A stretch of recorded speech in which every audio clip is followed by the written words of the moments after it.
men. I'm disgusted with them. I know my daddy. I'm disgusted with him, and I've told him. I don't think he cared, but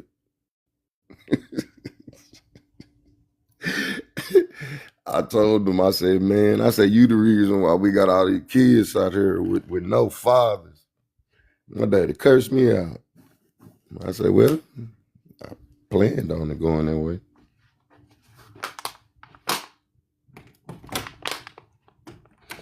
But yeah, they definitely they maximize what they had, sis. Those people couldn't did no more, man. People talking about what they would have did. Oh, I would have fought back. People did fight back. You seen what happened?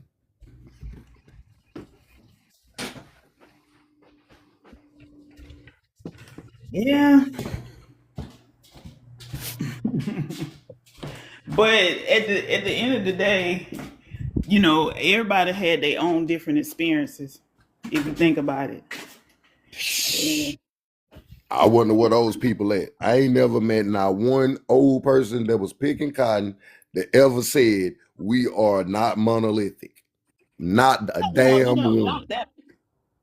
Yeah, not that. All them was out there getting treated pretty much exactly the same way. Some of them, yeah.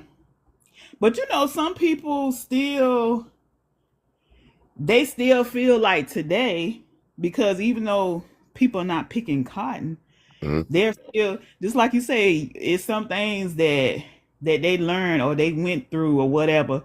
They feel like that their children got to go through it too in order for them to learn, and that's just not so.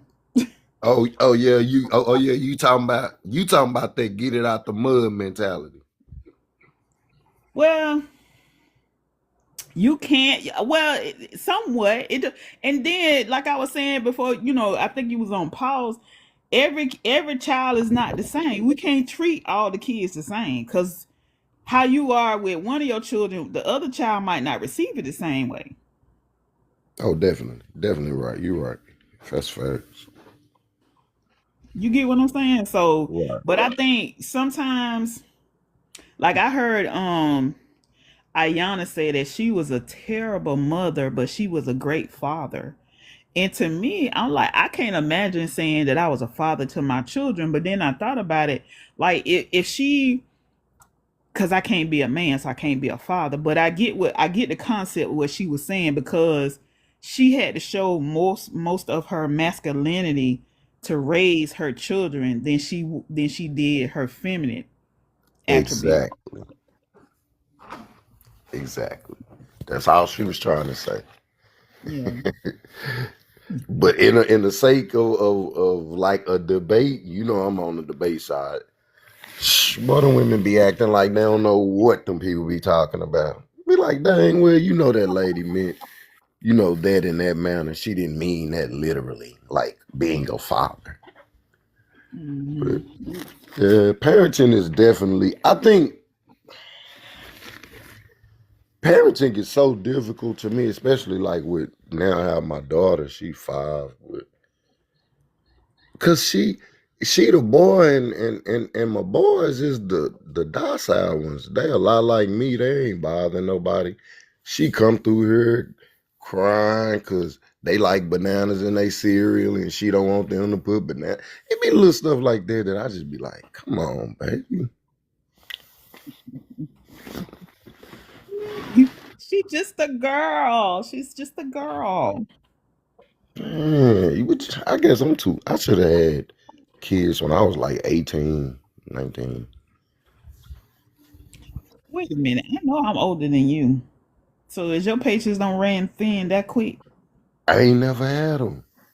My mama Oh, tried to whoop them into me. It didn't work. mm, that's bad. Oh yeah, my mama ain't play no game. That's why when you was talking about if you would have told your mama that, I'm not even trying to think about if I would have told my mama that. Don't holler at me. What? Don't do what? First of Mhm. all, don't. Me, I don't think since my mama passed when I was 29 years old, I never said don't to my mama ever. Yeah, my mama ain't taking no demands from nobody, not even my daddy. Mm. No, my mama was like that too, but they say she was softer with me though. But I just didn't play with her. I don't know. Cause I just had that discernment. I just didn't play. But not to say that she was real mean or nothing like that. It's just that I just didn't play with her. Nope, y'all see them. See the girls don't be want to tell the truth. My mom was mean. She was mean as hell. She was. Now was she loving? My mother was a very loving lady. But when you cross that line, she gonna tax your ass. That's it. There is no other way to put it. And she gonna pray for you. She gonna tell you all that them lies your parents tell you. This gonna hurt me more than this gonna hurt you. All that Hmm. stuff. But you still gonna get a whoop. You can bet that. I mean, I can't say that because I didn't get whippings like that. Like I said, I just knew better. Like my mama slapped me in my face one time, and because I said something, and basically, like I said, I was just answering her question, but she called it talking back. But that was it. I didn't get no beat. I think my might have got a beating from my dad one time, but it was. I think he was performing for my mama. It wasn't nothing. And then I got mad with him because, and I said something to him, but he got upset. And my dad, like me and my dad was, that was like my best friend. Like, so I guess they knew because my parents had me older. Like my mom was 46 when I was born. Mm. So 46 or 47, something like that. But um I don't know. I guess they know they weren't gonna be around that long. I don't know, but they say I got away with a lot of stuff, but I don't see that though, because I was definitely pretty sheltered. I'm like Yeah. maybe they got beaten because they was bad. I wasn't bad. Nah, that was just what they were used to. That was they normalized that extreme discipline. That's one thing that I think that they shouldn't have though. That extreme discipline stuff, I'm not with that. They're going to get extension cords and water Yeah, hoses. yeah. I couldn't See, that's imagine not it cool. like that. Yeah. Yeah, that right there, you deserve to go to jail. Mama, that's why I said, see, women protect their mothers. And for a long time, and I'm a mama's boy. I love my man. I would give anything to see my mama one more time.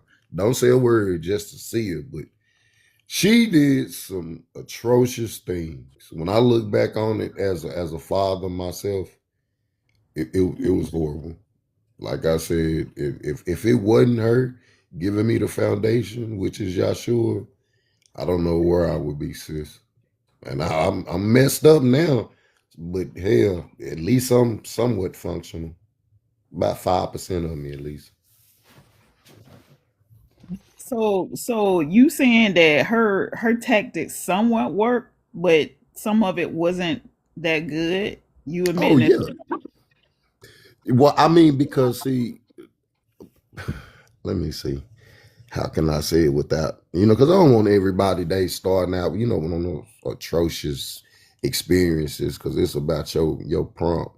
But like I said, I mean, but instead of them, we talking, you know what I'm saying? We talking about ancestors. You talking about your mom no longer here, like, yeah, but so I but mean, it goes along with the conversation. yeah, but I don't want y'all to be feeling bad and stuff. But let's just say, for instance, a young I'm a cat that social worker that work in the field. I see everything. I see people that's sick with all kind of stuff. Like, so you ain't finna, and a lot of people be thinking something wrong with me because I don't be out here crying every day. Um, like I'm not for real. I do have colleagues be asking me like how you do it because I could go into a situation. No, I ain't even gonna go into that. I ain't gonna traumatize people on this morning, like you say. But please don't, you go ahead. because I'm struggling.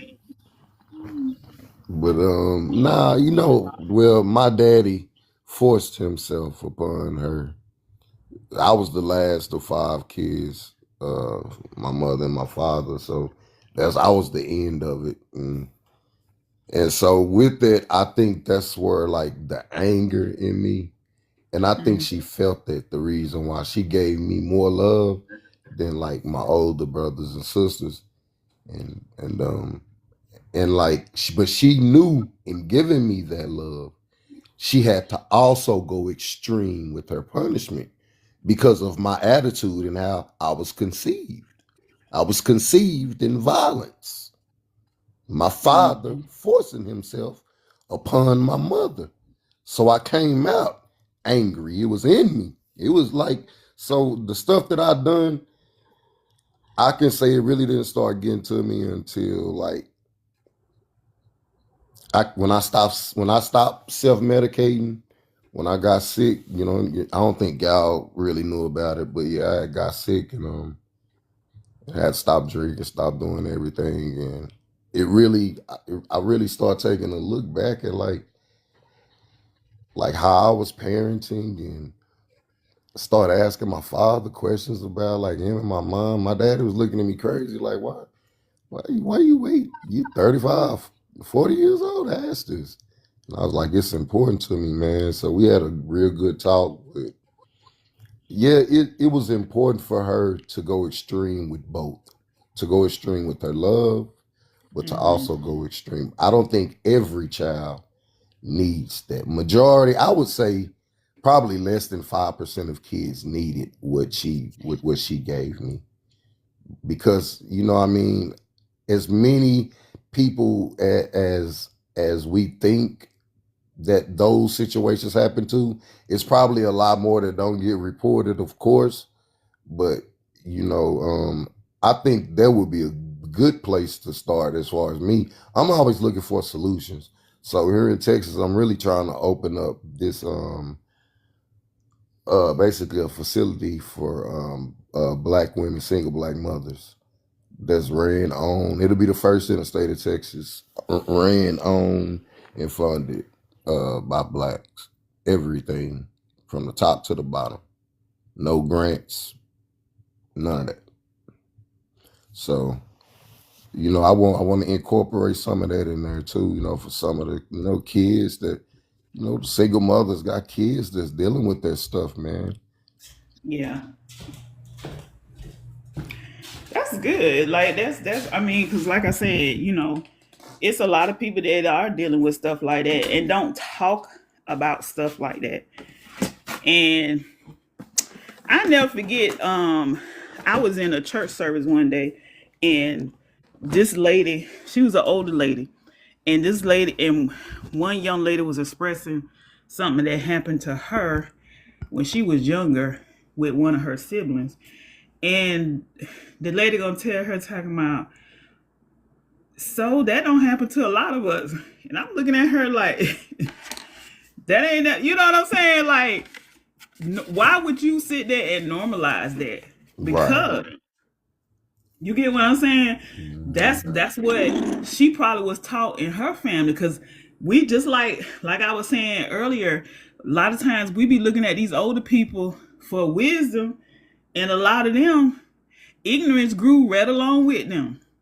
So you really can't count on people age to give you wisdom.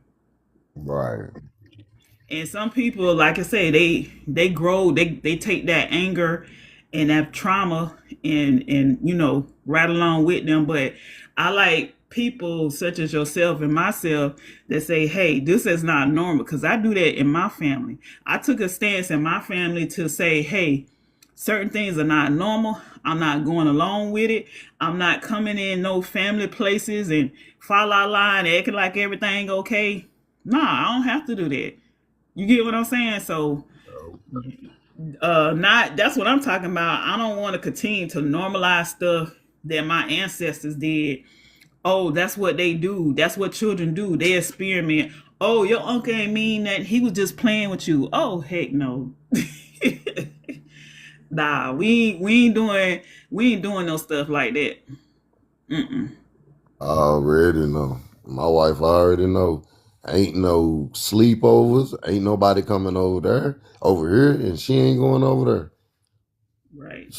She already them letter babies. So she had to be in the house with me pretty much probably her whole first 3 years of her life. She ain't really see nobody. So with her, she wanna just be out anytime she get a chance. It's just not snowing in Texas. She wanna go out there in the snow. Like, man, you don't bring yourself back in there. You ain't went out there and made no snow bed with her.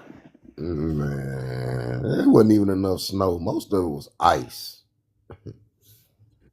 Oh, okay. Yeah, it wasn't a bunch of snow. Yeah, y'all don't get that much snow over there. I'm gonna be in Texas in March. He's going there for business. Mm-mm. Man, no I'm gonna damn be vacation. in Austin, Texas. No, you going to Austin? Uh-huh. Yeah. Well, Austin used to be fun. We used down there on 7th Street. But you know, I keep when as I research, they say ain't too many brown people be in Austin. Oh, Is no, that I don't. Mm-mm. Oh, okay. But I'm okay with that though. Like the person I'm traveling with, we cool with that. I'm not the type person that everywhere I go, I got to see brown people. Even though I love seeing my people, but I don't have to see them everywhere I go. UT, UT is in Austin. It's a college town, but it's Mhm. also a town like where people go and retire. You know, the well-to-do people, the bougie people like you. They Well, go maybe I got bougie. they go and retire in Austin, them big old houses. Okay. Yeah, because Yeah. I see it's like a park that I see a lot of people go there. I say I'm gonna go there because I love everybody know I love going to the museums. Every place I go, I'm pretty much gonna go to a museum. So I so I already don't peep that out. And then it's like a boat ride or something that I see a lot of people do in that area as well. I'm gonna try to check that out. Mm. The only thing is I don't want to drive the boat myself, but you got to drive the boat yourself. What kind of boat? Just a regular boat. It's something. What is called? It look like it look like a car boat. Almost kind of look Oh, like a car. It's different ones. They nice. They look real nice. hmm. But we'll see though. But the last time I've been to Texas, I went to Dallas, and I thought it was gonna be hot. I brought all them summer clothes, and that was years ago when we I don't know if I knew you yet or not, but we was just first. I was just meeting Donna and Honeybee and all of them. Yeah. But we thought it was gonna be hot. Man, it was cold as I don't know what out there. It was like, what in the world? That was in 2023, I believe. Yep, 2023. Dog, it been that long ago. Jesus. Since I met some of these people out here, Yeah. it ain't like it used to be. Mm-mm. We would come in, have our little conversations, leave out but yeah, it's well to me, I don't really experience some of the other stuff that some other people do because I don't really be in those spaces. But even like when I go in certain lives, it's just still not. I guess the vibe is still not the same as it used to be. I don't know. Nah, it's like anything else. You know, like how people when a new TV show come on and it's doing probably better than they expected, they start tweaking extra stuff thinking it would make it better. Hmm. That's kind of how TikTok was. It was good where it was, and now it's kind of watered down. Now it's just a bunch of dudes on here calling women out their names and spewing vulgarities and lying, talking about they got life insurance, and most of them ain't got health insurance, missing 4 or 5 teeth, and a bunch of people on here whining and complaining about shit, the bad decisions that they done made in their life, and they blaming ancestors too, and all type of stuff. Women saying that body count don't matter, and how many PPs that they done put in their mouth, and man, it's just the same old crap. You know, I be in it. You know, I'm in the thick of it. And I Yeah. just be listening like, oh my God, I hope these people don't have kids. And they be the very people. The kids be in the background. But you don't think some of that be for show though? Like you said, I feel like I was telling my son, I feel like because even all my children act older than what they are, right? Like he's 26, and he's not. I'm trying to tell him, hey, you jump on it, get into your content. I know you got your career and stuff, but that's another side, deal or whatever. But even with that, like I don't know, just some of the stuff I feel like people just be displaying a character like that don't really be them in real life. Nah.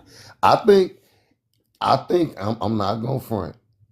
If I had to pick one side that I thought that was fronting more than the other, I think the men do a lot more fronting on here than the women do. I think these women, the stuff that they be saying, I promise, I think that they really do it. I don't think these women care very much about their bodies anymore. I don't think they care about their kids, matter of fact, because I've had women tell me, not only did they tell me, because my mom used to tell me that too, but I knew she loved me. She used to be like, dog, I wish I could drop you off somewhere. No, I mean, this young lady really told her son, I wish I didn't have you. And the Oh little my boy started crying. And I told her, and I say, sis, I say, for real. I say, I'm trying to change my life. That's when I had just stopped drinking. I say, but let me tell you something, bitch. I don't make me revert, man. I say that was wrong for what you call your son.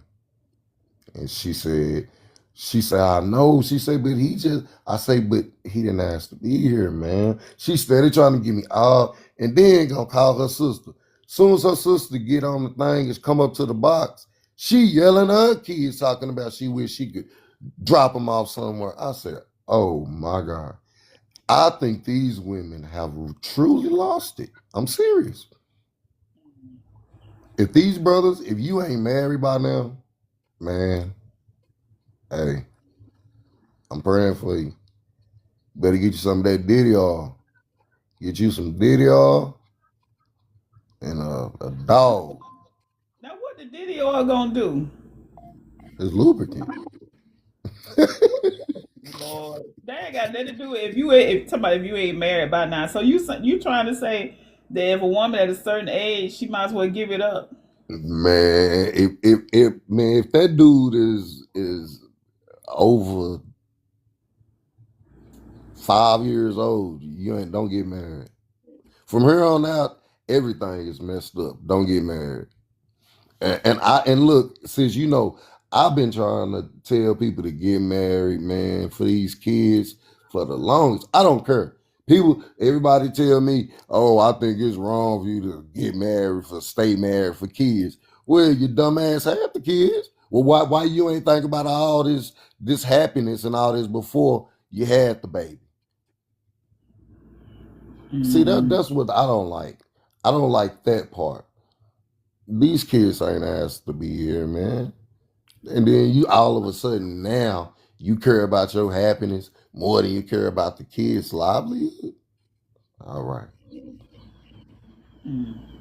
That's I guess you just doubling down on what you were saying. Like, you still got some of the thoughts that some of our ancestors had. Hey, if I'm gonna stay true to my vows, because like I said, I've been on this conversation for a couple of days, and like I said, we had some people in here. It was one guy said that the reason why it was a young girl on the panel too, and she was saying that a lot of the older people, um like they expect for the younger people to still do some of that stuff that they put up with, and Mm. he was like saying that that's why it was telling her, talking about that's why she go stay single, and then they kind of went back and forth or whatever, but but she was like, I'm not putting up with what my grandma and them did, and granddaddy had all these kids around the corner, and grandma ain't saying nothing. They just gonna stay married, just to keep the family together. Talking about, I wish I would do that. And she was like, dude, kept calling him dude, talking about, dude, I'm 25 years old in college. Like, ain't no, you talking about, that's why I'm like, I'm not never gonna get married. You can't tell me what I'm never gonna do. Yeah. But that goes along with what you were saying, though. You know why? You might as well go ahead and stay together for the kids. Yep. Cause Cause that's she all. like, Like I said, look. I am all for women saying my body, my choice. I am. I was discussing this with my wife earlier, and I'm gonna do a video on this too because this really bothers me. I'm not one of those dudes that like, be whining about the double standards of the world, the way women can do certain stuff and I can't. Who gives a crap? I don't care. I don't want it for JJ. So y'all can have all the little pleasure with that y'all got. I'm good. But I was talking to my wife about that, and I was telling her, um, she told me, uh, dang, I forgot because man, I got into an argument about this. But we talked about this very thing yesterday. I talked to her for about 2 hours. I ain't talked to her that long in a long time.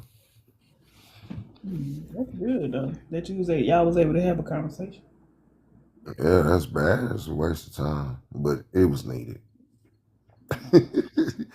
I feel like that about communication sometimes because it just seems like people talk past each other, and it's just like words just at random. So you don't like to communicate. Mm-mm. Hmm. Why? It's just a waste of time. Oh gosh, where that come from? I told you because instead of people, I'm not a fan of what most people call communicating. Okay. All that talking over each other and the trying to ignore the truth. We know the truth. Most conversations shouldn't last more than 4 or 5 minutes, tops. You have a problem with your significant other, or if it's a son or a daughter, whatever it is. Most conversations, 5 minutes tops. It's pretty much is done. But normally they last longer than that because why?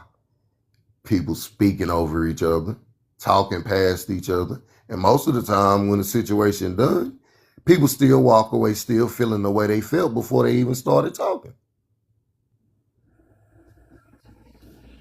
That mean that you talking to people that's they have already made up in their mind that they don't want to understand you. When you feel that, when you walk away like that from a conversation, that means that the person has already been committed not to understand what you're saying. Oh well, I'm used to that. Everybody do that to me, including y'all. When I got on TikTok, y'all did that to me, so I'm used to that. That's good. What, talking about not understanding, not wanting to understand, not to listen? Yeah. Well, I get paid to listen, so I do it very well. So, and to me, I do agree to a certain extent that a lot of people do that when it comes to communication, because I don't communicate like that, it is frustrating. It's a lot of people that they they are very quick to respond and not really comprehend what you're saying. Um, and I had to slow myself down because when you be around a lot of people like that, then you start doing it. And so I had to have a come to Jesus meeting with myself because I don't want to do that. Because sometimes I feel like I be talking to a bunch of stupid people, and the reason why I be thinking that is and that's only because people don't like, they don't slow down, they don't really comprehend, they don't really get an understanding of words, they make up their own words. And me, I'm a literal person, like I'm a logical person.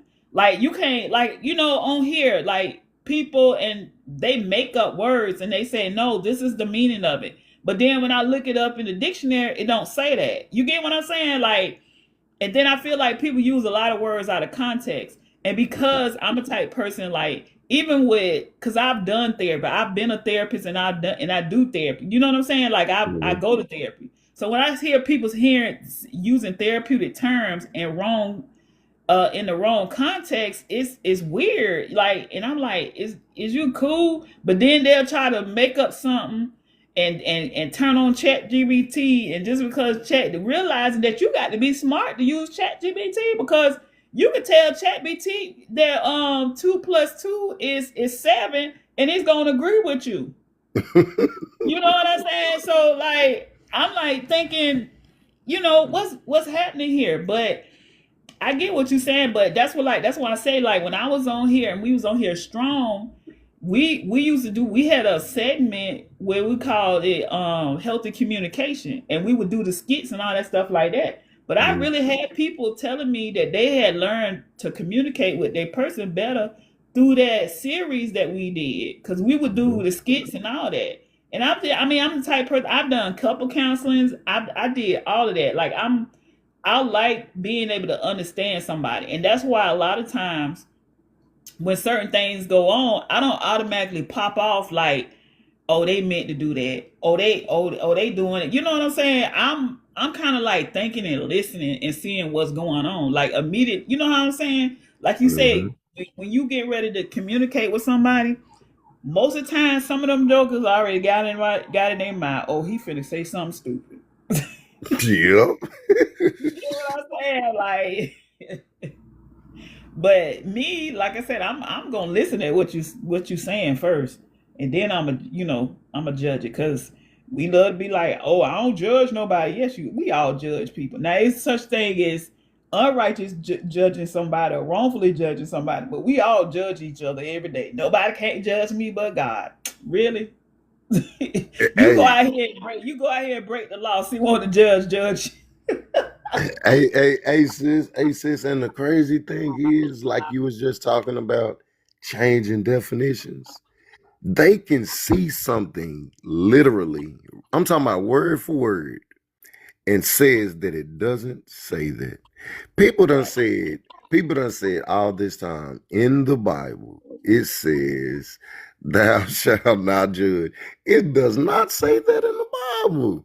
No, I don't see that where it It says. says, judge ye righteously. That's what it says. It says, and I don't get like how, I guess because Tupac said it, I mean, Tupac is my dude. Don't get it twisted. But Mhm. just because Tupac said it, it sounded biblical doesn't mean that it was in the Bible. Right. And the truth of the matter is, a lot of people don't want to face up that the Bible was written by man. The Bible it might have been inspired, as some people believe it was inspired by God, but the Bible was written by man. Mhm.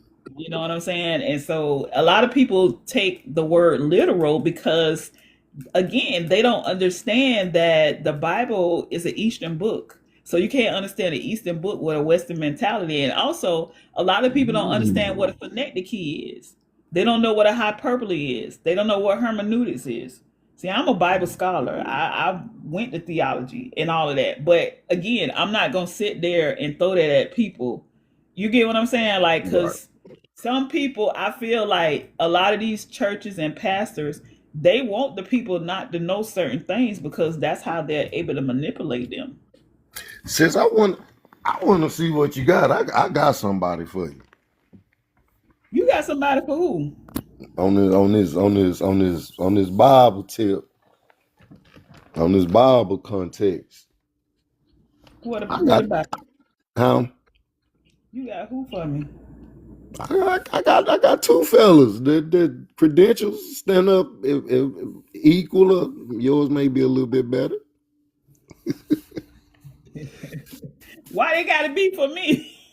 You're the one that said I can't put me in there because I don't have no damn degree in theology or nothing. But I'm saying the brothers that I'm I don't talking have a about. Oh degree yeah, in Yeah, I don't have a degree in theology. I have degrees.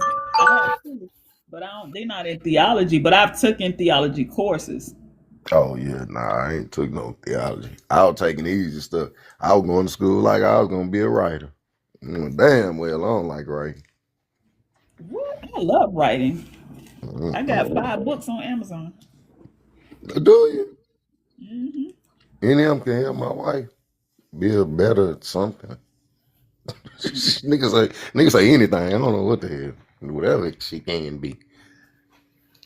Yeah, I wrote 2 ebooks last year, 3 ebooks last year. And then I got a book series that I wrote that I really want to make that into a movie or a TV series. Mm. But yeah. And I know, and I ain't waiting on nobody to do it. Like back in the day, we'd be like, "Oh, I wish I could connect with Tyler Perry and all that." But really and truly, just like I told somebody the other day, you can literally make a movie with your phone and put it on Tubi. You just need the right people. So it's not about somebody giving you opportunity anymore, because one thing about it, even though people talk junk about social media, but social media have given a lot of people power. Social media have gotten a lot of people out of poverty. You know what I'm saying? Now we do know that it's some people come on here and do all kind of food stuff on here, but at the end of the day, I see a lot of people that do some good on here too. So that's what I choose to focus on. Make that money. Don't let it make you.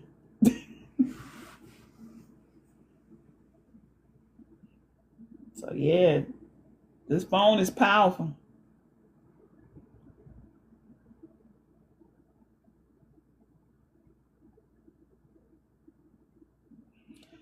But yeah, go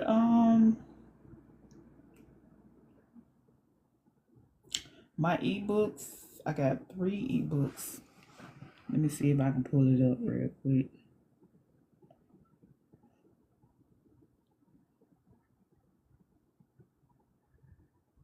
Amazon V Talk. Tune in a V Talk. I don't know, y'all in the hallway. Why don't y'all come in and answer the question? Cause I know y'all out there in the hallway.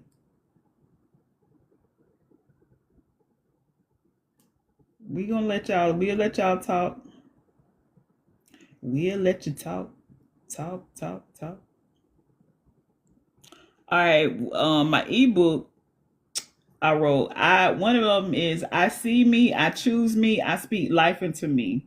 That's a 21-day journal of reflection and realignment. That's good. Then I got another ebook. It's called I Don't Shrink, I Shift. Shifting from survival mode to soulful living. Then it's another ebook. It's called Aligning with Me First, Unlocking Emotional Intelligence for Lasting Love.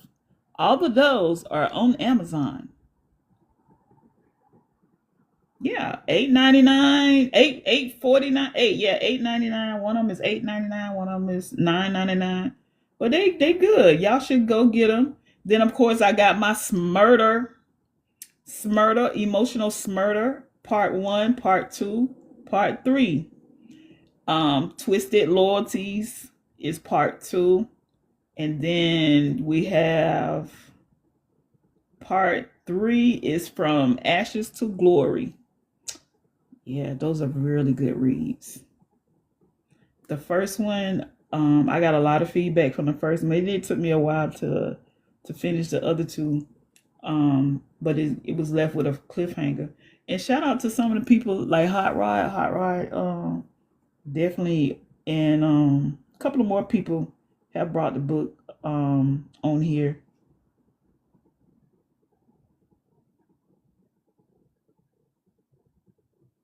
How to? Oh, okay, yeah, it's an ebook. Go on in. Let me see if I can bring it up over here. Uh,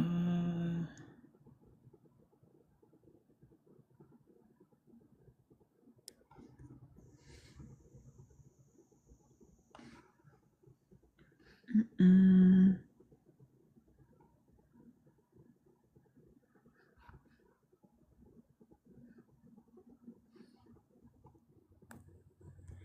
I don't know how to put the Let me see how I can change the backdrop.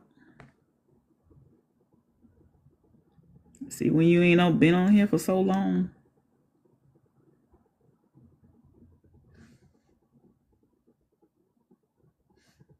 Mm, I don't know if y'all can see it, but yeah, it's on. Let me see.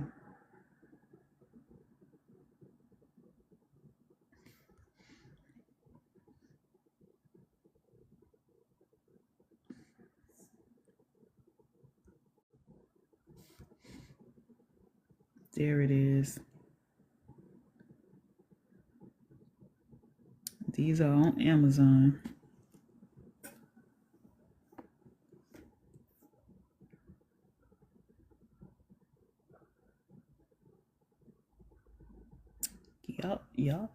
Yup.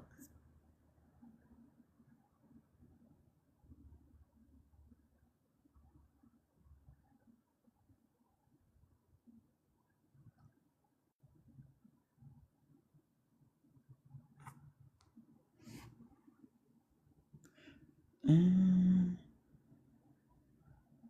you want me to sign your? You can't sign an ebook. That's electronic. I said I was gonna make them to regular books though. Um, the ebooks is electronically. You have to download them on your Kindle.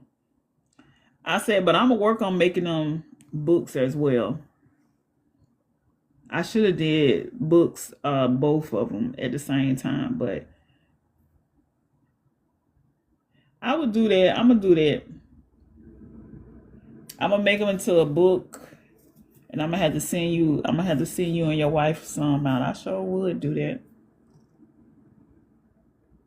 Sign it on a piece of paper. I hear you.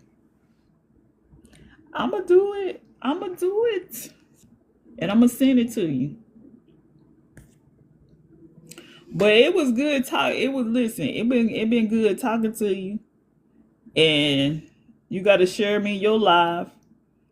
And I come up there. I know you be. I know you get a little outrageous sometimes, but that's all right. Nah, sis, I done changed. I'm You either don't change. yeah, I normally have music playing, either, some inspired church music. Or I might have a topic up. If somebody DM me and say they want me to talk about something, I will. But Oh, other okay. than that, I'm not gonna sit around and talk about what women need to do. I ain't trying to do that. You. So how's that been working out? What's that? Have you experienced people coming in, or TikTok kind of like not pushing it out, or what's going on?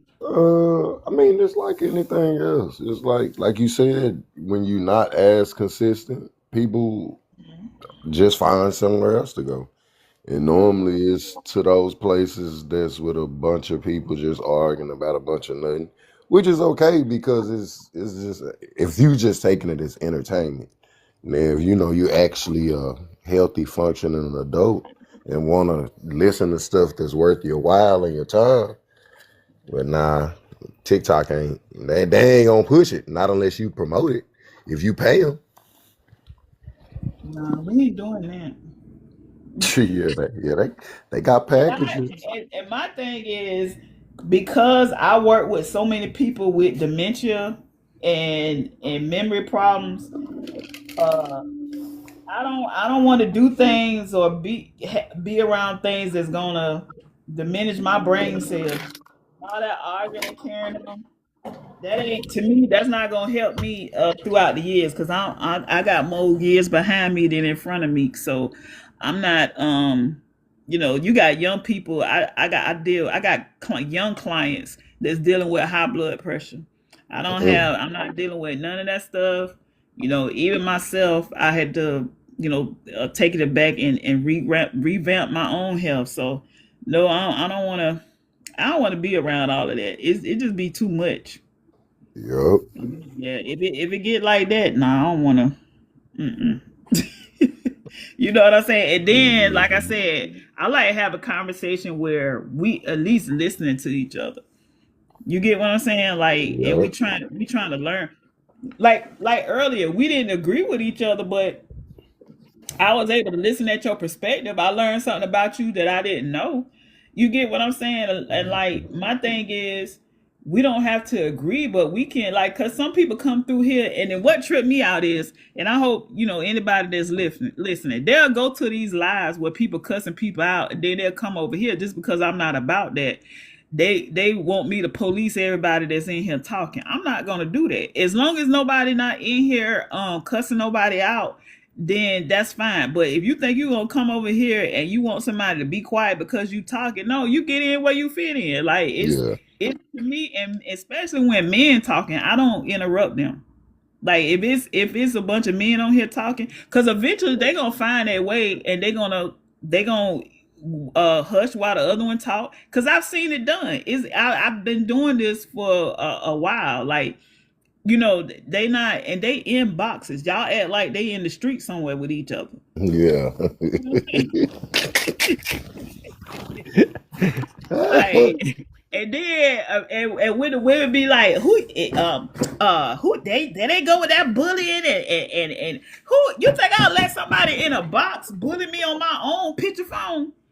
That means that you got problems with yourself. Like something is not right. You think I'm looking for somebody to protect me in a box, and this is my phone where I pay the bill at on the 27th of the month? Is you cool? There is no way. Like the responsibility that we try to put on each other that we should have for ourselves is ridiculous. We all are consenting adults. If I don't want to talk, if I feel like this stuff is triggering me, then I need to exit the building. Right? Yeah, but yeah, that ain't what happened to sis, man. For a while, it was kind of toe up, and it wasn't even outside. But I guess since we ain't on y'all side, they pretty much put us together. So we the hood side, basically. Even though we don't talk about the stuff that messy side talk about, but I guess it sounds the same to them. As far as when you walking through, you just hear people talking. But yeah, she wound up getting rid of herself because people on here. Who did it? Sis on the messy side, her name Rizzy. Okay. Yeah, I did hear about it. Hmm. Telling you, they said, damn it, they looked up like all the money she had spent. They said that lady had spent like well over like 15, $20,000 easy. Easy. Crazy. And some people just treat you like that. I'm talking about you give them $20,000. Like, man, I told you people ain't worth nothing, man. You can't even buy good people no more. Yeah, that's why I'm glad because, like I said, I got a twin. My youngest child is 26. My oldest is finna be 35. So I'm glad that they, like I said, you talking about that gentle parenting. I'm glad that my children got that free thinking because it helping them in the older age and even young, because a lot of people say that my children are older than what they are. I mean, and even my youngest son, like I said, like he just went through his first little heartbreak or whatever. And I'm just like thinking, like sometimes when I hear people talk on here or some of the men or whatever, he has more common sense and more maturity than a lot of men that I see. Like I said, so my thing is you have to take responsibility of yourself. You get what I'm saying? And for me, like if I know somebody is known to have mental illness, you think I'm gonna be arguing with them? That's why sometimes because I, like I said, I worked in facilities with people with issues like that, and when I would see the staff arguing with them, that would make me think, hey, you need a bed. You get what I'm saying? Because how is this person getting to you like that? You going home, they gonna still be in here.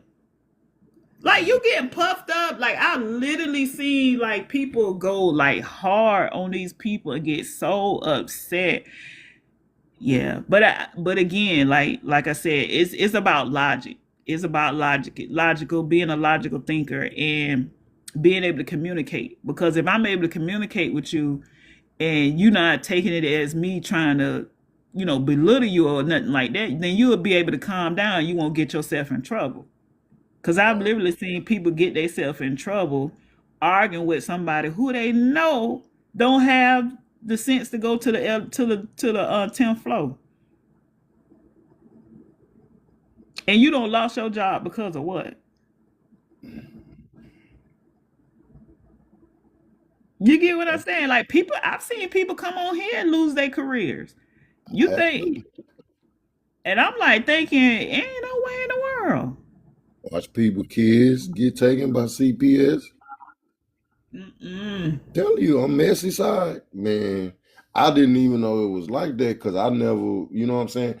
Cause I guess I was drunk so much on here. I ain't gonna even lie. I was drunk so much. I thought this stuff was fake. I thought it was just a bunch of recordings, and I was just talking to a bunch of recordings. But, but yeah, I was going in them people's lives, man. Them folk, literally, man, be the devil, man. These people out there. I'm talking. They talk about some of the weirdest stuff, sis. Like, and now I go everywhere. Like sometimes I go on, the YT. I don't know, just listen to what they talking to. I might not say nothing. They be on there talking about a little bit of everything, talking about us and how we not united, and you know how they talk about they women, and I'll just leave after that because I'll be like, I know I'm gonna go right back over here. Well, bro, and them talking about sis and them bad behavior. Oh man, what Yeah, time? 7:30. We got to start believing too. I'm talking to my youngsters out here, my fellas, man. Listen, when these women tell you about who they are on these first dates, you better believe them. If some stuff funny and it don't sound right to you, if it's funny to her, you say, "Girl, you crazy," and she don't say nothing. Nah, she crazy. You get up. Don't let her order nothing else. No more drinks. Don't let her get no condiments to go. She get up and go. Leave, brother. Believe these women. When these women tell you they crazy, they crazy. They Lord. not playing. Yo, how you doing, man? What's up, brother? What's good, big bro? Welcome in. How you doing today, man? Like, I mean, man, you V Talk, you one of the good pal. You was the first. You like one of the first people that I came to that actually gift they people that come up. I ain't had no gift. I ain't, you know what I'm saying? So I said, you know what? I'm gonna go V Talk. She know how to treat her people. You know what I'm saying? So I just wanted to tell you that, man. I think I So told you. basically, you came over here to say that you was using my sister. No, I just let her know that, man. I appreciate it. You know what I'm saying? Like how many panels you go to where they gift you at, bro? When you come up. That's a good idea what she doing. Yeah, I mean, but for me, brother, I am the gift for my sister. She's the gift for me. Being able to communicate with her and seeing that she's doing well and fine is good enough for me, my brother. But I get what you're saying. I Yeah, get what you're saying. I don't care. I, You was I going didn't know. around No, you was I going didn't know around you the was gate, her you was going peoples. around the fence. I was like, oh man, come on, No, no, I didn't know you was her peoples. You know, I'm kind of protective like that about my people. Especially when men come up here, because you got some dudes that'll just come up here and they'll say it and be like, "Oh, well, y'all said, homie ain't say nothing back." You know, all that old tough guy stuff. You know, I ain't really with that. no, bro. This my real name, bro. So I'm not one of Yeah, those fake profiles. You know what I'm saying? yeah, This who I am. I'm one of the rare people that's gonna put their name. I ain't hiding nothing. See what I'm I can saying? do So I present myself as authentic. I don't go to people pages trolling. I give like so. I was just telling her that that's what I was her and Jancy, that's a good thing what y'all doing, cause trust me, people just like to be, appreciated. Small things absolutely. like this matter, Yeah, you know. Yeah, but we've been doing this for like what basically what Matthew was telling you, because we this is nothing new to, because we've been on here for a minute. Um maybe Matthew may been here longer than I have, but I used to stream nonstop, and we always did it before it became a huge thing. Like from what maybe Matthew can chime in on, like How many years you been here? How long you been doing this? I it, I came on in 2022, I think, and then I dropped off. I hadn't been streaming like that about almost 2 years now. I just recently started back, but yeah, I used to always give my panel, and I mean that's why I have a big number by my badge. So I mean, because my thing is, you didn't have to come in here or whatever. I'm not one of those content creators, and nothing against none of these people that do it now. So don't get me wrong, like, because this is some people's career. This is not my career. I have a career outside of this app, and so, but there's nothing wrong with people who do it, and also I interview people, and I've interviewed people outside of TikTok, and anybody that I've interviewed, even the celebrities I've interviewed, they all left with a gift bag or a gift or something or whatever. So yeah, so we believe in giving. Yeah, We no, give. you the first time. I just really believe like you like the first ones that had done that. That was my first time to your panel. You know what I'm saying? So I'm like, okay, cool. It's just what I was just saying is just something small like that that person like myself appreciate. You know, because I do the same. I don't do what you do, but I do give people. You know, I believe in giving. You know what I'm saying? It's just it's a great idea. So you want me to answer the prompt, ma'am? Of course, sure. What pain did our ancestors normalize that we don't have to? What pain did our ancestors know?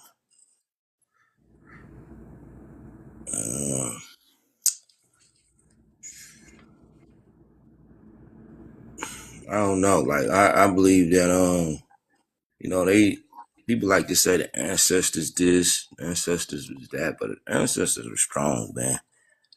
Um, I think that they didn't. Oh, they didn't understand the system. I don't think they understood the system of racism too good. You know what I mean? Like and I think that's why we dealing with it today. I'm not blaming them, but I just don't think people understood how it really worked. Because if you did, you'll be able to put a stop to it. So if that's pain, then I, yeah, no, I don't think they understood. I don't think they understood though. You know, European people, yeah, no. So I think the pain of them not understanding is something that we got to do, normalize and figure out. So you put an end to it. I mean, because you can put an end to it. I mean, it's not like it's unstoppable. So I think that's what I think we don't have to do that. We don't have to normalize. We can solve that problem. We can solve the problem. Just got to talk about it. So basically, the pain you saying is they normalize racism. Is that what you saying? No, they didn't understand it to stop it. When you Yeah. say they didn't understand it, what you mean by that?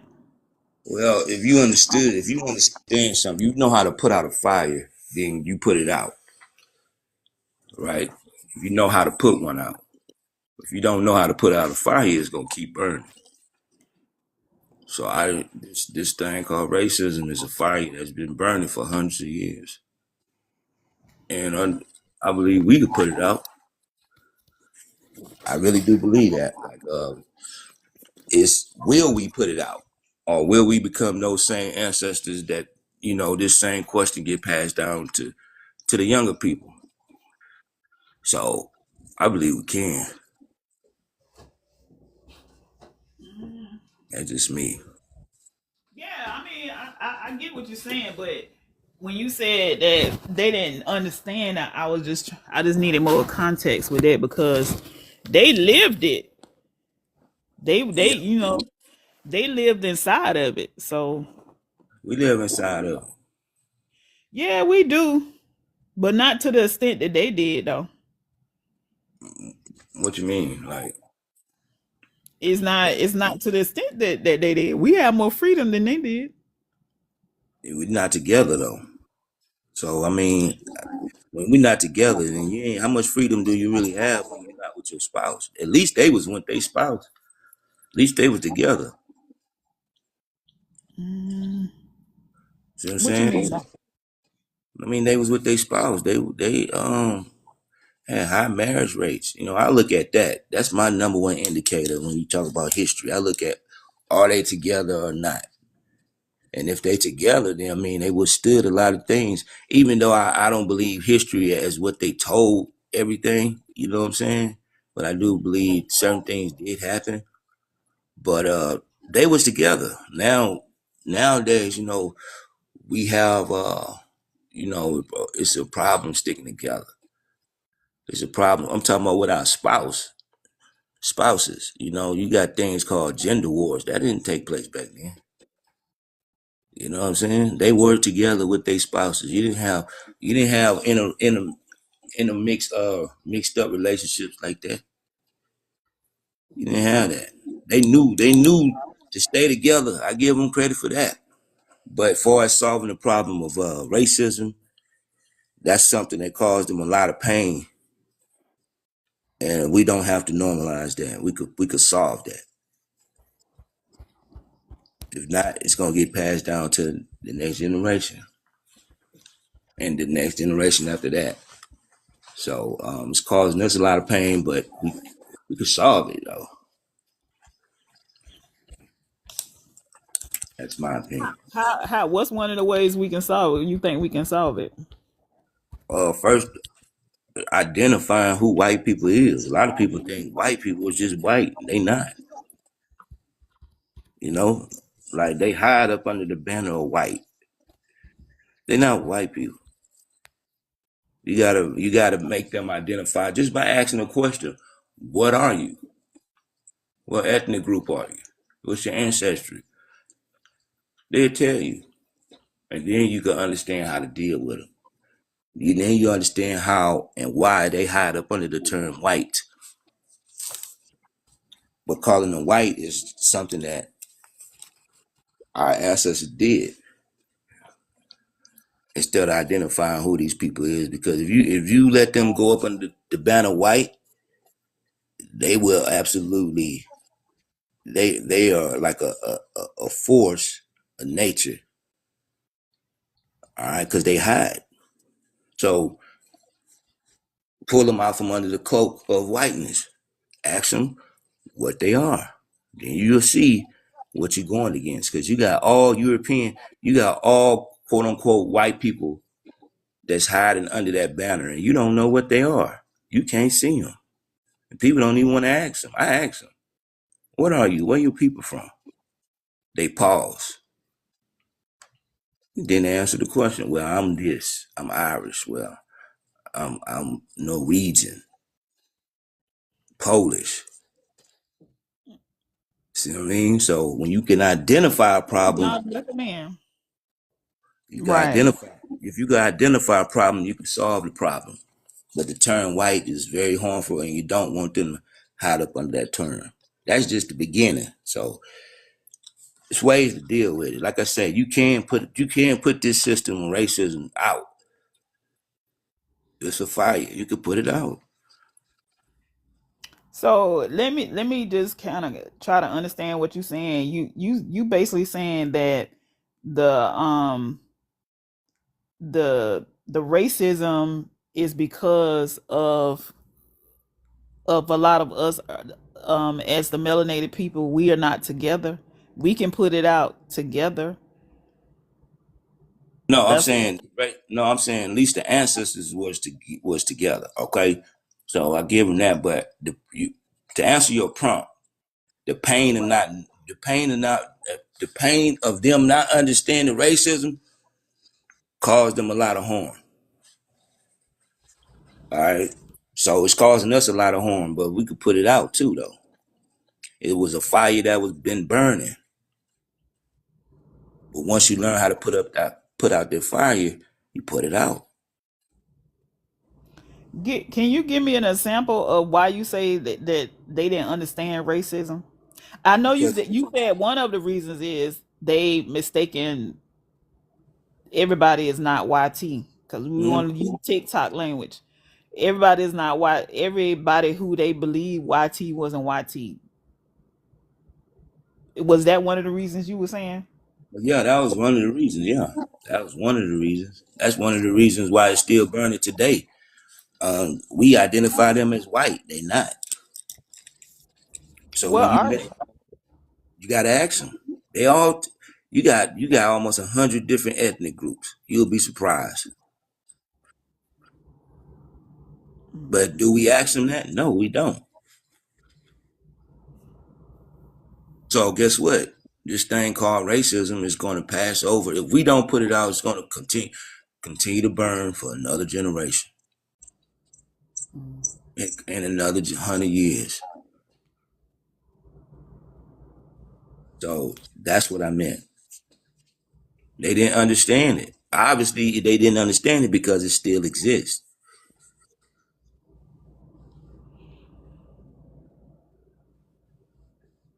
hey, hun, welcome in. How are you? I hope you're good. They didn't understand. Um. All right, brother. You wanna chime in a little bit? Uh, yeah, I get the first part of Oh, what he was saying by our ancestors labeling them that, but the not understanding the racism part. I don't get that because that's self-explanatory. That's just saying, I'm more superior than you are. You don't belong with me. good morning, John. Hope you're So I good. don't know what the understanding. I think with understanding, I think it makes it more tolerable. I don't think it renders a solution just because you understand something. And that's what I think that you're saying. You're saying because if they would have understood racism, then they could have put out that fire. No, you can understand something. It just makes the situation that you're in much more tolerable. No, I'm gonna ask you something. So you got a house of fire fighters. When they come and put out a fire, right? It's a fire that's raging. Obviously, nobody can put it out. So they call the firefighters. And it's all types of different fires. But they Mhm. know how to put out all the fires. Okay? All right, thanks for coming in. Go You ahead. see what I'm I'm saying? sorry. So Hmm. if they know how to put it out, they put it out. So it's obviously that we don't understand it. But if we understood it, why wouldn't we put the fire out? It makes no Yeah, sense. So we don't understand racism. yeah, but the thing with a fire is that you know the starting point. What's the starting point of racism? We don't know, but we know it's That's burning. right. So therefore, see, you know the starting point of a fire, therefore you can render a solution. We don't know the starting point of racism. So therefore, there is no rendering a solution because it's an infrastructure. It's a mindset that's passed down. That means once you put out one fire, it's like a grass fire. Guess what? You put out one, it doesn't move to another area. You put out that area, it moved to another area. That's what we're experiencing. So you saying that there's no solution to it? Absolutely not. It's an infrastructure. Okay, well, I disagree with that. I say when no matter how a fire start, them firefighters know how to put it out. It may take them some days, it may take hours, whatever, but that fire is going out. Yeah, but Okay, I just told you why though. but Because they see, didn't but they see, hold didn't on, hold on, they hold didn't on, hold start on, it. hold They on, didn't hold on, start it. hold on, hold on. Let me explain to you a little bit more. So can you put out an electric fire the way you put out a gas fire? No, Right. So that means you have to know the beginning, the starting. I just said we don't know the starting of where racism came from. Therefore, how can you end it? what I'm saying to you is, when that fire is burning, no matter if I started the fire, a child started the fire, firefighters don't think about that. They want to put that fire out, and they know how. See what I'm saying? They know how to put it out. No matter how long it takes them, the fire is going out, bro. Because they understand how to put out a fire.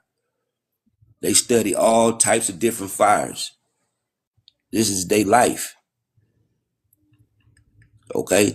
That's why they call firefighters. Sooner or later, that fire is getting, I don't care how long it takes, bro. They might be there days.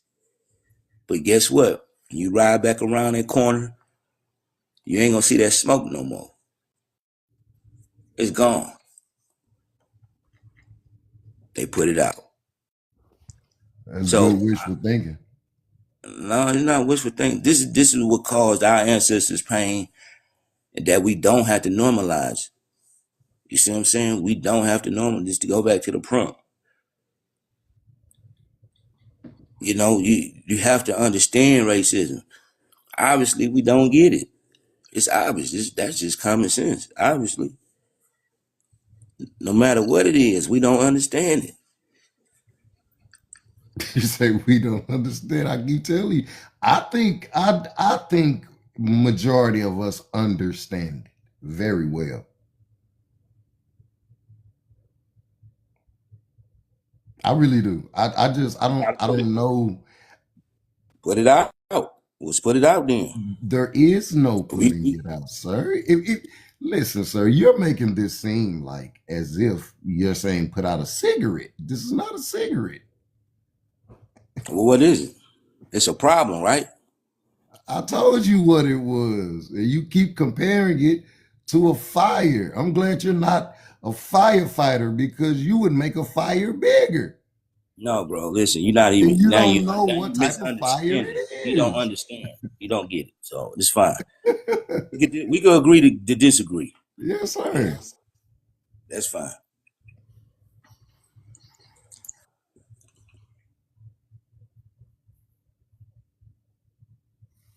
Since when I'm getting my book, because I actually prayed about that this morning about this shrinking thing. You know, do you have Kindle? Welcome in, son. Racism is infrastructure. Kids are not born racist. They are taught to be racist. All right, Mr. John. And that's what I try to I tell people, agree. I bro. agree. You know what I'm saying? I'm not disagreeing with what he's saying. You know, but do we teach our kids how to counter racism? Nope. Okay, then that's what I'm saying. So guess what? That fire continues to burn. They teach if they teaching their children how to be racist. I agree. Like John say, the common sense thing is to teach our kids how to counter it, but we don't do it. Like Mr. No Good say. So guess what? That pain that our ancestors normalized, guess what we doing? The same goddamn thing. And we don't have to. That is true. I do. I agree with that one.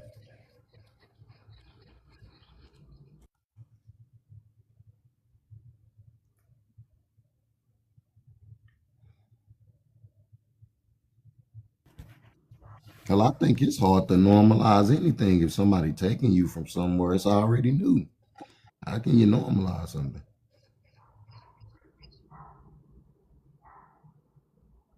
Yeah, I believe, but And then we got to realize racism. It's not just something people believe in. It's something that the system do. Right. That's what I'm You don't saying. end. Yeah, yeah. It's a system. That means you have to tear down a system, not an individual. Exactly. it's the individuals that uphold the system. What individuals? We got all names of them. Who we going to get today? We going to get the Yeah. Beehive? They the No, but elites. Well, we just said it, right? If they are racist, we agree that children is not born racist. So somebody's teaching them that, right? So the common sense thing for us being non-white is to teach our kids how to counter it. So what do you teach your kids if you don't mind me I asking? ain't got no kids, brother. Okay, so what would you teach your I kids? teach them how to counter racism, teaching them all about it, teaching them about white people. Do we know what type of white people there are in this country? The people that we go to work with. Teach them who they are, what they are Okay, capable of now. doing. Thank you for coming in. Yeah. What they are capable of doing, what they have done. This is the problem about history. When the CRT thing came up, you seen how they react to it. They didn't want what they say. Oh, it makes white kids feel uncomfortable. So you got to teach them the real history. Mm. And you think that's all they take, huh? It's not hard as what we think it is. Ain't nothing hard, bro. Like we just got to get to it. That's just my opinion. It's putting out, go back to the fire. It may look like it's raging out of control, but you a firefighter. You've been trained how to put out any fire. Racism is a fire. You know how to put it out. Once you know how to put it out, you can put it out in Okay. all its forms. How That's many? why So how I many mean of us is it gonna take exactly for us to know what you know and for us to put this thing out? I just know that we should teach it to start somewhere. Teach it. If they teaching it at a young age, we got to teach it at a young age. That's just my opinion. All right. Do you plan on having children? Yeah. Well, I'm not a woman, but yeah. And I teach them how it goes, what to look out for from a baby. So once they grow up, they understand it. They understand the world we living in, and how I basically teach them how to put out fires, what to do, what not to do. Because if we don't, it's going to affect them. It's just no other way to look at it. It's going to cause them pain. And I don't want that to happen. Well, wish that's the way the world was, brother. But pain is a part of it.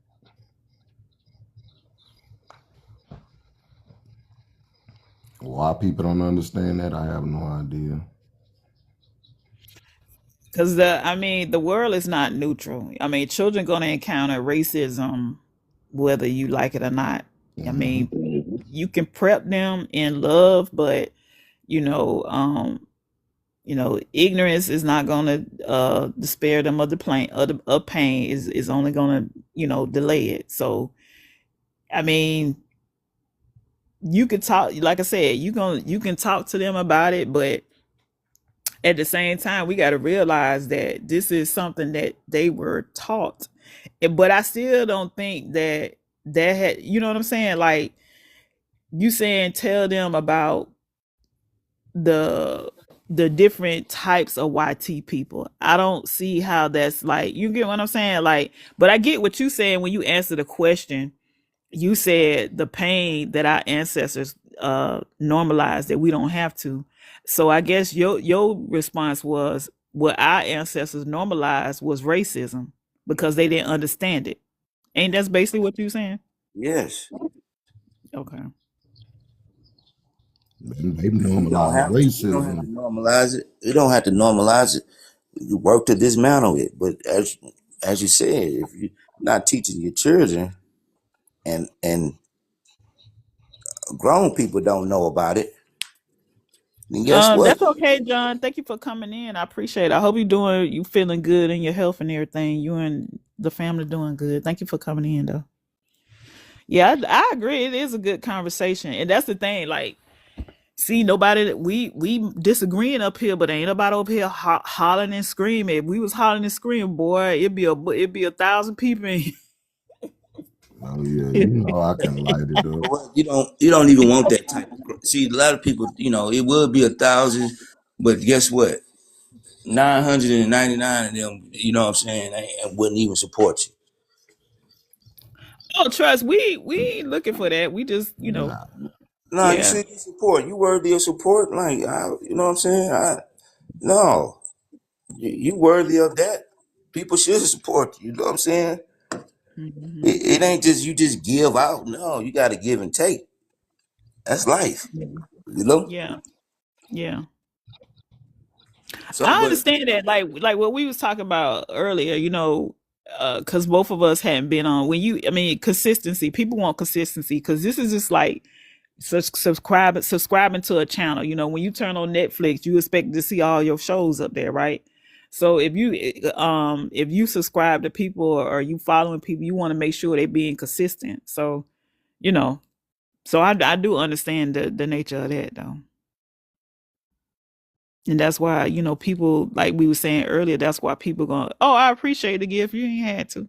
That's why some people, like my brother was saying that people come when even though they've piled in your room at one time, but if you ain't coming on, they're gonna go migrate somewhere else.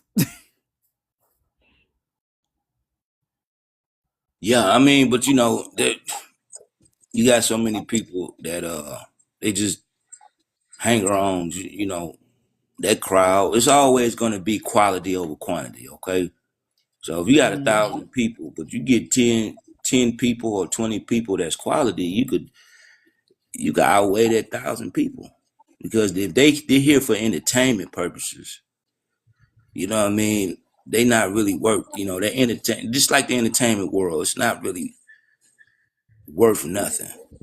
Okay, you want quality people. So you get out of the thousand people, you got 20 quality people, 40 or 50. mm-hmm. That's when you moving. You know, that ain't nothing but like I say, the entertainment world, people that come over here or come to any panel when people arguing, you don't want them low vibrational people.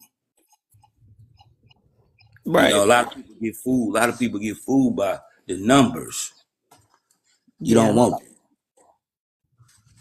Right. you know. Used to play that number game. It ain't like that, brother. I'm gonna tell you this, man. People that's on here and now pretty much in real life. It used to be to like, hey man, if you I used to think the same thing, like, man, I don't want 1,000 people in my room, but if I got just, good 30 or 40 people, I'm good. Man, them 30 or 40 people ain't worth a damn either. So, in all, Wait people a get on. minute. People. I'm just saying. No, I'm saying for the people that's family, of course. These my sisters. They family to me. But I mean, for like just regular people trying to figure it out. I don't mind helping people out if they just now getting on here and they DM me and be like, "Hey, bro, you know how to do this?" Yeah, I show them how to do it. But people get on here for their own interests, just like anything else, like in politics. Nobody cares about Democrats. Nobody cares about Republicans. They care about what's the best interest of their family and them. All the rest of those words don't mean anything. That donkey and all that elephant stuff, what all that stuff mean? Told you, nobody know. It's a bunch of rhetoric. That's all it is. It's a how people have certain talking points, Mr. David. When you're on here long enough, you will be able to identify a person by their talking points because they use the exact same talking points every single time they speak on every single person's panel, which is great. And a lot of those people have really great followings because you know why? Because they sound really smooth and really educated because they've repeated it 1,288 times. So when you see a lot of these guys on here and it seems like they're really good at speaking or getting people to relate to the message and what they're trying to get them, they not. It's just because, like I said, a lot of times people are invested in their own interests. Sometimes people even follow dudes on here just because they like the way they look. Dudes don't be talking about a damn thing. Just get on here with their shirt off. They following. Yeah, I ain't never really got into none of that either. Oh yeah, it happens. You'd be surprised. I done been in boy women and lives a little bit older, a little seasoned than you, and they sitting up there talking about PPs and getting they did I cut cans touched on and going on. I'm like, y'all acting like y'all in high school. Are y'all serious? You don't have anything else to talk about? I even got somebody on here that's a mutual of mine. I like them, but I don't go in their lives because what they be talking about don't pertain to me because they always talking about what men do and men does. To me, I feel like that type of conversation is not my cup of tea because even though and then they got it because they have a huge following, they got a lot of women that following them. Me personally, Mm-hmm. I don't even like seeing men down other men. Of course I don't like women doing it. Do you think I want to see a man doing it too? That I To me, I think that's a little square. Like I don't want to see a man, you men up here and y'all this and y'all that. I don't want to hear that either. Because the Mm-hmm. truth of the matter is, if you really wanted to help the women that follow you, why don't you bring all the brothers together? Why don't you bring them all together and put them with some of the good women that follow you? You get what I'm saying? Like, and then you women this and you women that and stuff like that. Like I said, that might be stuff for maybe younger girls, but a woman like me, nah, I don't want to listen to that because I don't.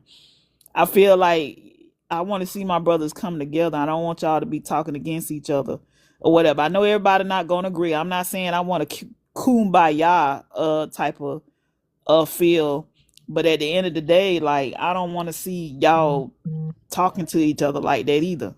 You get Yeah. what I'm saying? Like that's just Yeah, weird. I've only been going 2 months, and I know I've been going live 2 months. All right, but I've been on here like on the panels, like just listening and stuff like that, supporting people for about a year. So I agree, but I deal with the men. You know what I'm saying? They always try to bring that low vibrational talking points. Why you should talk to me women about what their problem is. I tell them like this: listen, only people that know how to solve a woman's problem is a woman. The only person that know how to solve a man problem is a man. I believe men should stick to men, women should stick to women. There's no way a man don't know how to be a woman. So I don't care. He could talk all day. It wouldn't matter. It wouldn't even move a millimeter. But when you have your mirror talking to you, it's kind of hard to fool that mirror. You see what I'm saying? So I talk to the men, how we could solve problems, how we could be stronger, the lies. You got to start telling the truth about things, all kind of things that deal. I do not deal with that. That women, that's just men talking to women. You talking about is square? No, it's gay. Talking about women like that. Come on over here and talk to these men like that. No, no, no. I was talking about the men like when they on well I get what you're saying, but I want to make it clear. Like if there are panels where there are men on there and they have a bunch of women on there and the men are talking about the man, the host or whatever, he's talking about other men, saying how the other men are no good and stuff like that. I don't Yeah, see the Yeah, I don't see the point in that unless you know what I'm saying, unless you bring other men on the panel and y'all coming together and you introducing. Because if I got a whole bunch of men following me, especially they single, and I'm trying to I want I'm about love. I want everybody to be hooked up. I don't want people to be on here mad and angry and constantly talking about the man this and man that. I mean, I would use that platform for something good. I wouldn't want to be using it just to be bashing people. I want to be bringing people together. yeah, no, but I understand what you're saying, but You gotta. So you try to meet like a matchmaker and stuff like that. No, not a matchmaker. I'm just saying, like, say for instance, I come to your panel, and you, and it's a whole bunch, you the host, and you, it's a whole bunch of us women in there. There's a lot of single women in there, and you up there talking about see one see woman see ladies, y'all don't want no man that talking about he got to go 50-50. They ain't no man, and y'all don't want no man these jokers around here, these men around here ain't no good. They ain't doing this today. I mean, to me, everyday content like that, that's just, I can't. I wouldn't be able to listen at that. And I see people do that. But so my thing is, I'd be like, well, David, because David got all these women in here, all these beautiful single women. Because you like, yeah, y'all some, but y'all deserve this, y'all deserve that. So if I really care about the people that's in the room, if you cared about the people that's in the room, how come you won't bring some good dudes over there in your room and introduce them to your sisters? You get what I'm saying? Because if you don't, then it Yeah, make I it get what you're seem that saying. You you. saying they pander. They pandering like preachers and stuff like that. I get you. So basically, you not really concerned. Oh, thank you for getting the heart me. Thank y'all for joining. I didn't want to miss nobody. Thank y'all for listening in. This is, so my thing is, I feel like we always talking about a problem, but nobody don't ever want to talk a solution. Like, it's okay to talk about. We gonna talk about the problem. We gonna acknowledge the problem. We gonna do like some of our ancestors didn't do. Some of our ancestors had problems and they ignored them, and they came, they pulled them over to some of us, because we got to realize all of us don't have the same ancestors. Okay, so my thing is that why we so focused on a problem and not a solution. That's my thing. Because we, let's be honest, there are a lot of good single women, there's a lot of good single men. So if you somebody who is strong in the community, and you got all these people in your platform, why don't you bring people together instead of having them over there arguing and carrying on? Yeah, yeah. Nah, I mean that's great for some people. I don't be. I don't. That's all right, bro. That's great. Like I Okay. said, deal that type of content. I really don't deal. I deal with like men related content, like to little problems and solutions. But I don't. When you talk about, see, you don't really know people. First of all, a lot of people refuse to identify honestly. Okay, just on this app, for example, if you think that you're gonna bring a whole bunch of people together that ain't even honest enough to put their real name on here, put their real picture on here, you're already going up an uphill battle. See what I'm saying? How you present yourself on TikTok or any social media is how you are in real life. So if I make a profile with a fake name and all that, I'm already coming to you, already dishonest, already off the top. See what I'm saying? And it's hard to have a discourse with people that's not presenting themselves authentically. You know what I mean? So it's you can, but it's like an uphill battle. So for as far as men, I tell them, men, listen, stop hiding behind these fake profile pictures. Put your real name out there. Stop hiding. We men. What you hiding for?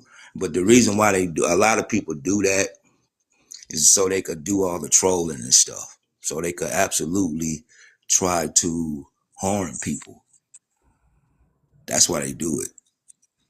You see what I mean? It's just like no different than coming up for somebody coming up to you with a mask on in real life. What would you think? Somebody came to you talking with a mask on. Oh, London say people just want to vent. No one really looking for solution.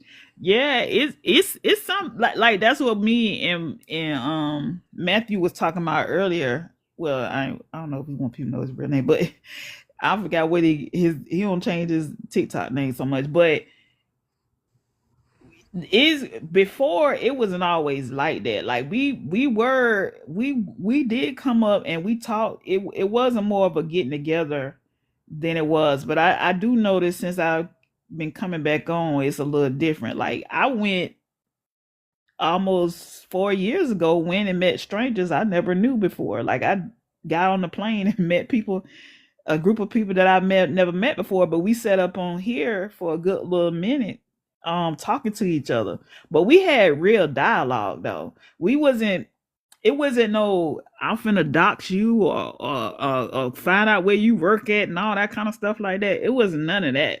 Like we really had grew to care for each other. So it's a little different. It's a little atmosphere, and also I believe it's subjective too to the people. Like if you are kind of with some of that foolishness or whatever, then that might be what draw people to you.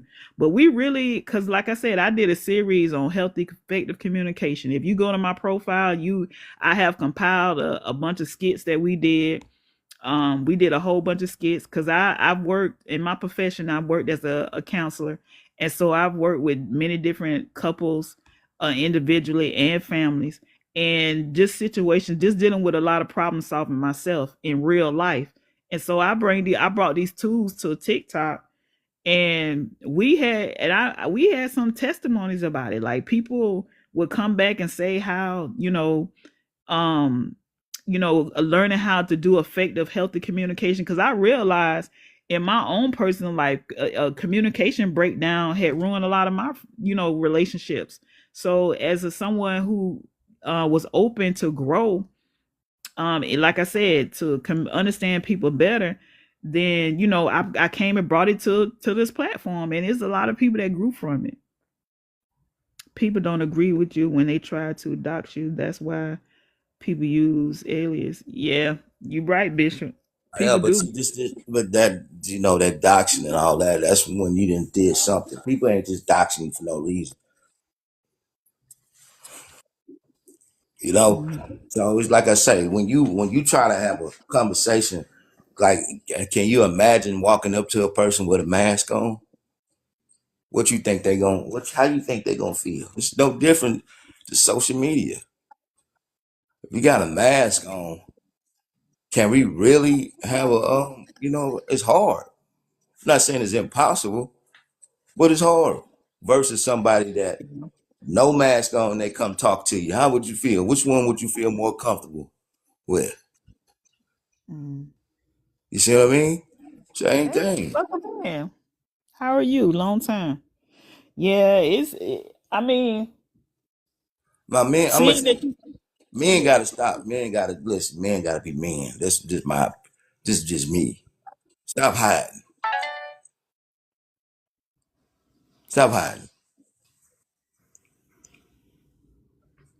You know, I'd be crazy to argue with somebody behind a fake page.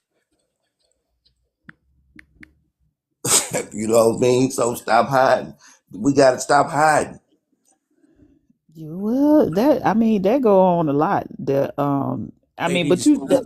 but that goes into something else. Like I said, that a lot of people are are dealing with stuff, and they come here for refuge, which is unfortunate for some people.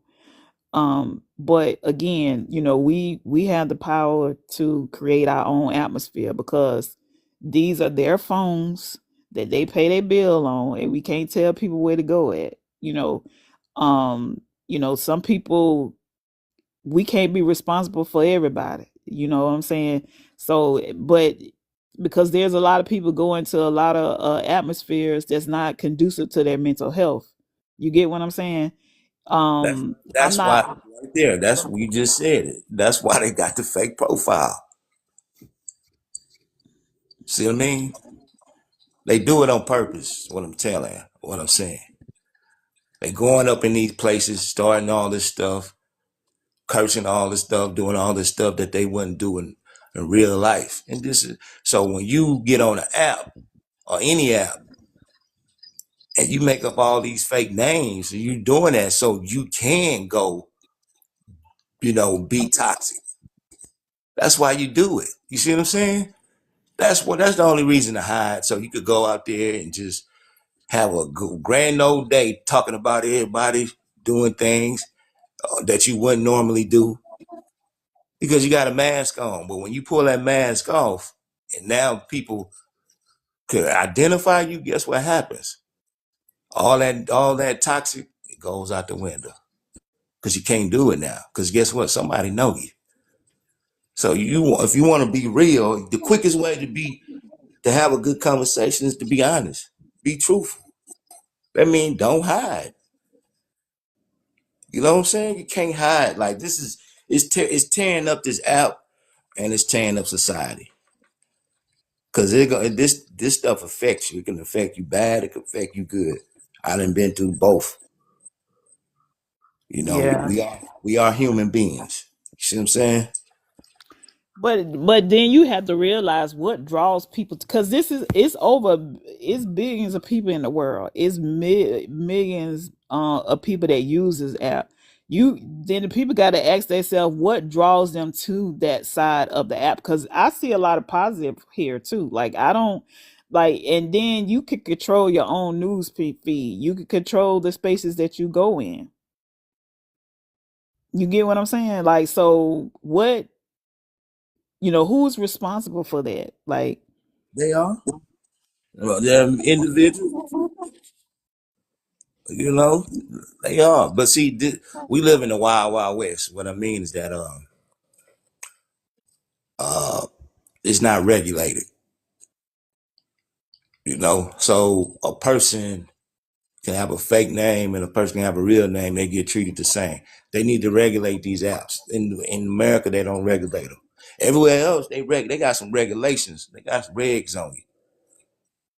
Okay, so they need to regulate these things to make it safe because it's tearing, like I say, it's tearing up society because there's no regulation and you are rewarding people that's not presenting themselves authentically.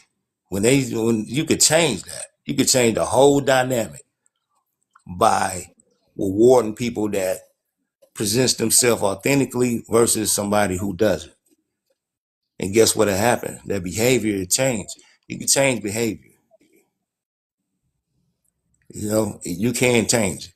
But when you got no regulation, it's the wild, wild west, man. yeah, I get what you're saying. That's like a policy thing, but at the same time, it's like you also got to let people take responsibility for them. Because let's be honest, because I hear a lot of people complain about the stuff that go on this app, right? And like you said, a lot of people participate in the stuff that go on. You got people that participate in the doxing. You got people who participate in mess and drama and all that stuff like that. But my thing is, I feel like everybody who complaining, if they would maybe support the people that's doing the opposite of that, versus doing what I'm saying, focus it on that, then maybe we could kind of get somewhere. But I think people, because you will see people be in those spaces and still complain about it. Because, but I also realize people. I understand behavior. I understand human behavior. People like drama. Drama sells. People like it. Yeah, but But me, because for me, the reason why I say, listen, I don't never say that I'm not gonna never be in drama because my job requires me to be in drama. So I mean, it's how you behave while you in the drama, and I'm not gonna subject myself and lose brain cells because I literally work with people that's losing their memory and don't have a sense of emotional intelligence, and that stuff wear and tear on you when you get older. So I wouldn't want to fill my head with a lot of that stuff because it's not going to help you once you get older. Like, it's really not. Like, that's why you see a lot of young people with high blood pressure. Like, nah, there is no way that this is my phone. I control my phone. So there is no way that I'm gonna let somebody, hey Noonie, welcome in. Thank you for the heart me. There's no way that I will let somebody else control what I do with my phone. I'm not finna be upset with somebody for what they doing on their phone. I go with my people at. I'm not gonna be somewhere where I'm not wanted, or be somewhere where they talk about stuff that triggers me. Yeah, but see, I'm gonna tell you this. You could like, people like mess, all right? But when all you selling is mess, then guess what? That's what people is, all you promoting is mess, and you getting rewarded for promoting mess. For example, gossiping. Look how, Wendy Williams said the reason why she was in the position today is because how she treated people. All right? A gossiper. People are doing more harm to themselves than they realize. Okay, because when you promote poison, guess who get it first? You. It's in your head first. So guess what? You end up poisoning yourself. You see what I'm saying? But it's like people don't get that. That's what happens. Look at all the gossiping people. I Look think at look. some people, to be honest, I think some people get it. Now I ain't gonna tell you that everybody don't get it, No, cause no, yeah, I ain't gonna say that. no. I'm not saying everybody. I'm just saying looking at gossipers. I'm just trying to make a point about how you Yeah, may think it's not destroying them, but it's destroying them. yeah, yeah. You can't. You gotta focus your mind, especially like I said, some of us that's coming of age, cause I've seen it. That's what make me, try to focus my mind on things more on meditation and peaceful stuff. Cause like I said, I've seen people, I look at people every day that's going down, because we think people be going, it's not just about the food that we eat. It's about the environment that we have around us. It's about stress. A lot of that cause a lot of illness that we have. You know what I'm saying? So that's why I say people need to realize what they putting in their minds and their spirits. Like when you wake up in the morning, if this the first thing that you put in your hand, then something is wrong. And I promise you, as days go on, like that stuff getting your nervous system. Like who wants that? Now, like again, it's a difference between having, because I mean, of course we got movies, drama and stuff like that. It's depending on what type of drama that you like what's you drawn to, because if it's stressing you out, something ain't right.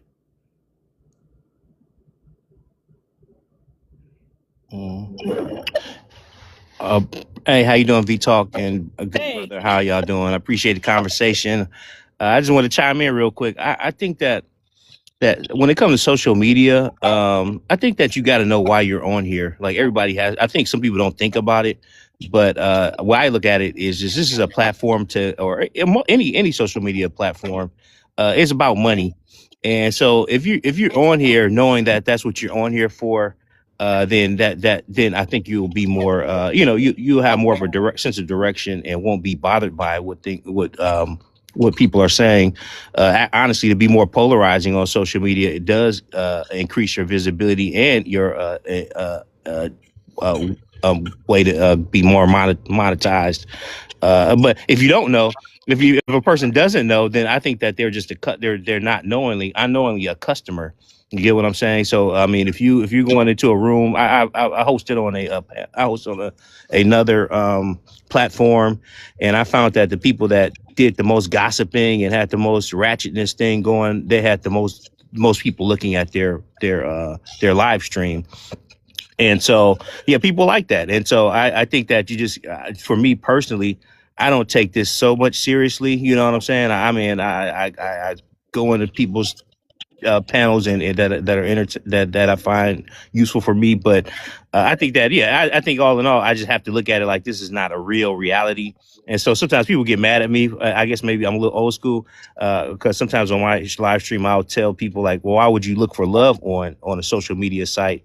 I mean, people really are not misrepresenting them. I mean, people are misrepresenting themselves for the most part. That's why I look at it. I mean, how can you find real love, true love on TikTok? You know what I'm saying? Like if I mean, if I can't connect with somebody, like I see a lot of women women, a lot of men and women. I'm not gonna just put on women, but I see a lot of women that'll get into long distance relationships with somebody in another country, and it'll go on for years and years. It'll go on for 2 or 3 years, and they never see the person. I feel like if you can't see the person within a month or something, then I mean, why waste your time on trying to do a relationship with somebody that you can't won't be able to physically see in person. And so, yeah, I just think that people just need to think about. I mean, to me, this is not reality. You know what I'm saying? I mean, a reality involves using all five of your senses. So that's going to be the things around you. But on social media, you're only using two of your senses, and that really is your eyes and your ears. And so, yeah, I just wanted to just to submit that little bit if that was on topic. Well, that was good. I appreciate that, and I agree with what you're saying. Also, why before you leave, before you drop down, hey Dre, welcome in. Would you mind answering the question of the day? Yeah, I was looking at that question. What did our ancestors normalize that we don't have to? That's a good question. You know, I think that and on the aspect of relationships, I I would say I always ask people this it felt like our great grandparents and my grandparents, they stayed married for 50 years, and sometimes they didn't look happy. You know what I'm saying? Look like they normal look like they normal like just being together in unhealthy relationships was just okay. And it feels like today, we not, if you're in an abusive relationship or any type of thing that is not serving to you like a marriage, I think people don't stick it out. You know what I'm saying? So I think the pain of just going through I mean, maybe this is just a shorter term view of the history, but yeah, I think just uh, that kind of pain of going through a relationship, sticking it out all the way.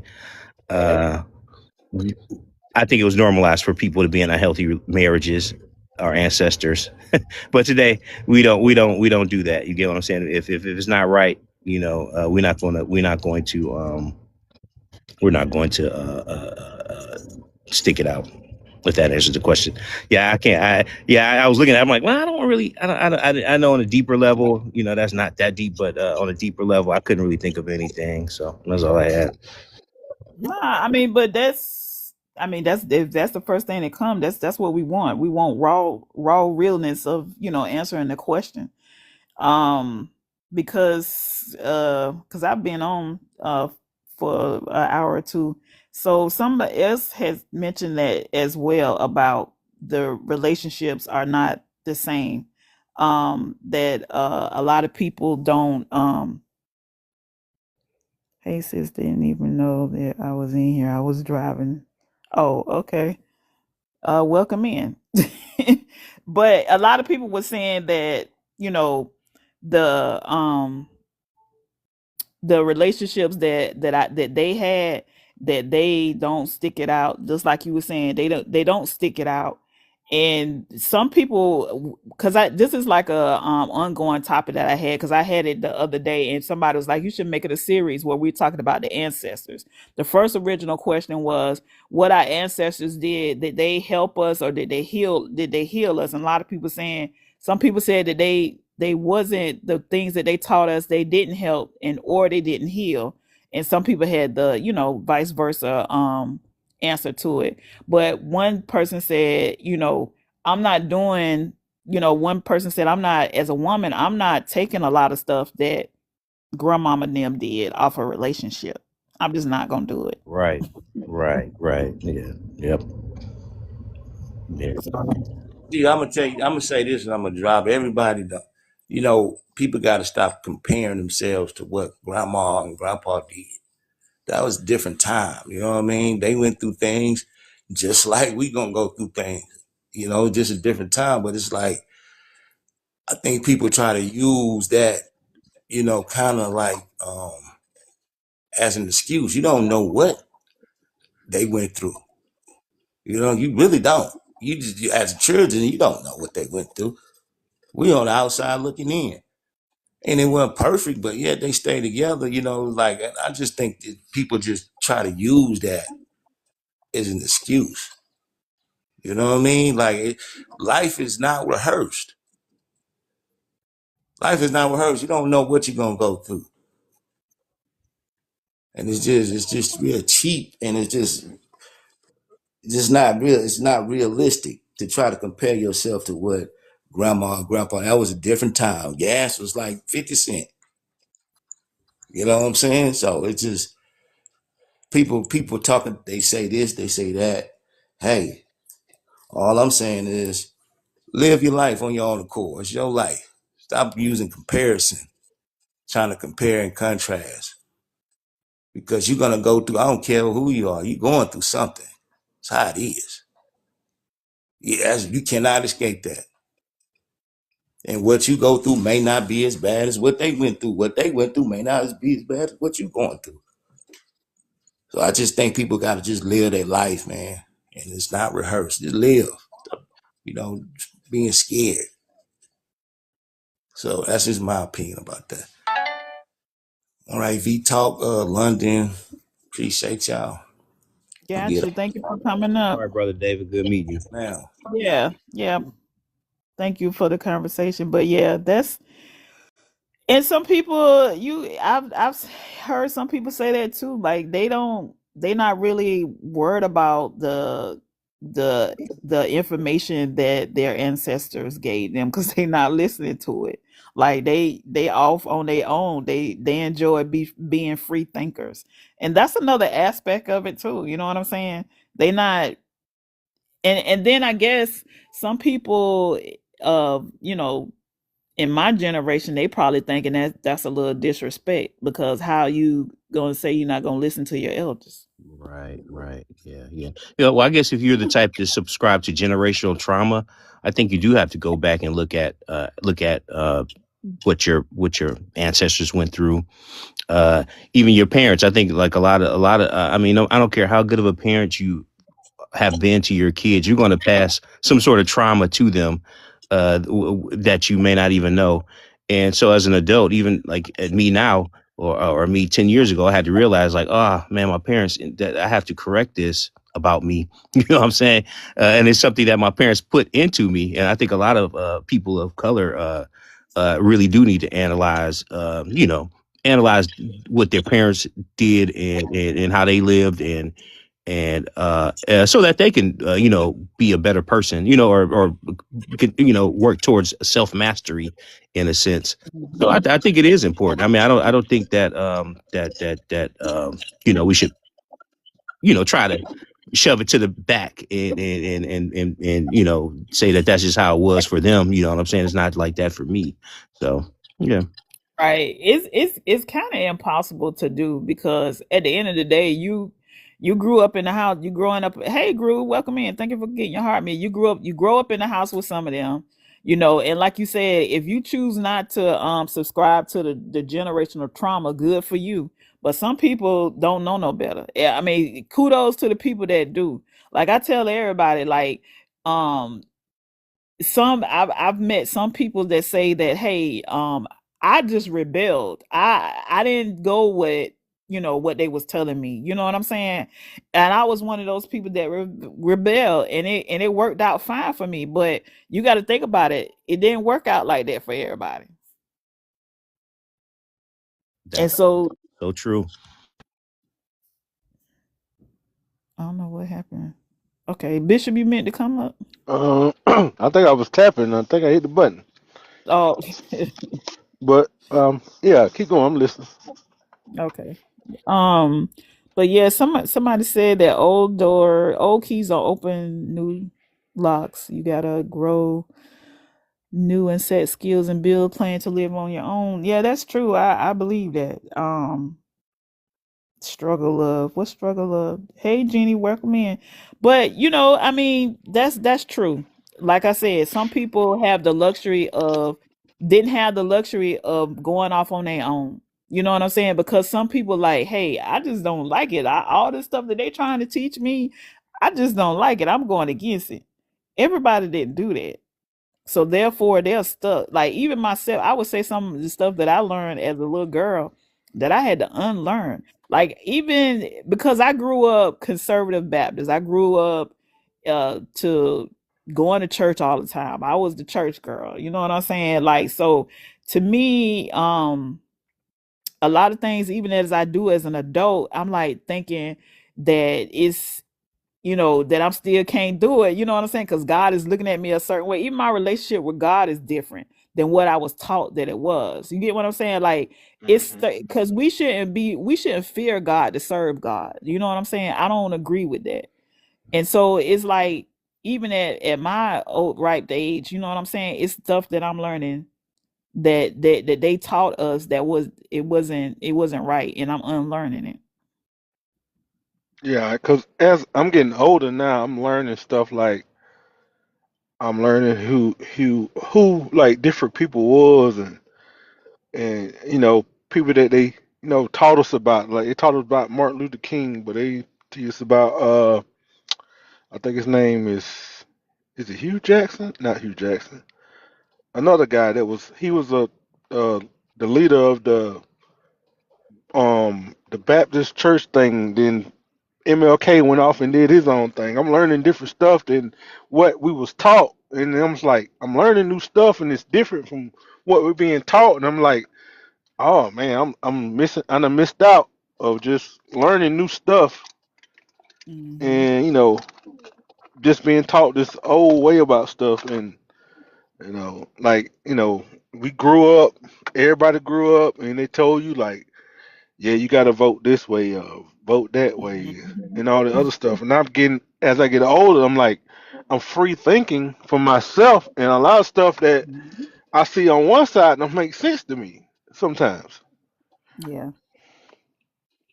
Yeah, because like some of us, that's why I really like when I see people who say, "Hey, I grew up in this activist type of stuff. Like I grew up, protesting with my family. I didn't." So, you know what I'm saying? Like, so I feel like they do have an advantage in learning some of this stuff, because some of us had to rely on like going to school and learning history versus having family members that taught history.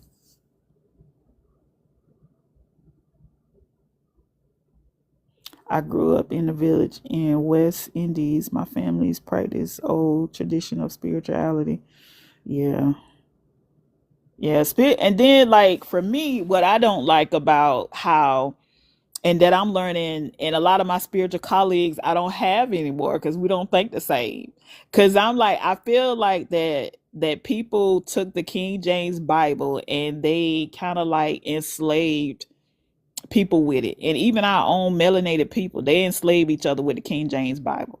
I feel like that we were taught as that a lot of practices of the African heritage, we was taught that it was demonic, it's witchcraft. Like that, like right now, it's a viral videos going around where the Asian people telling you to drink hot water in the morning.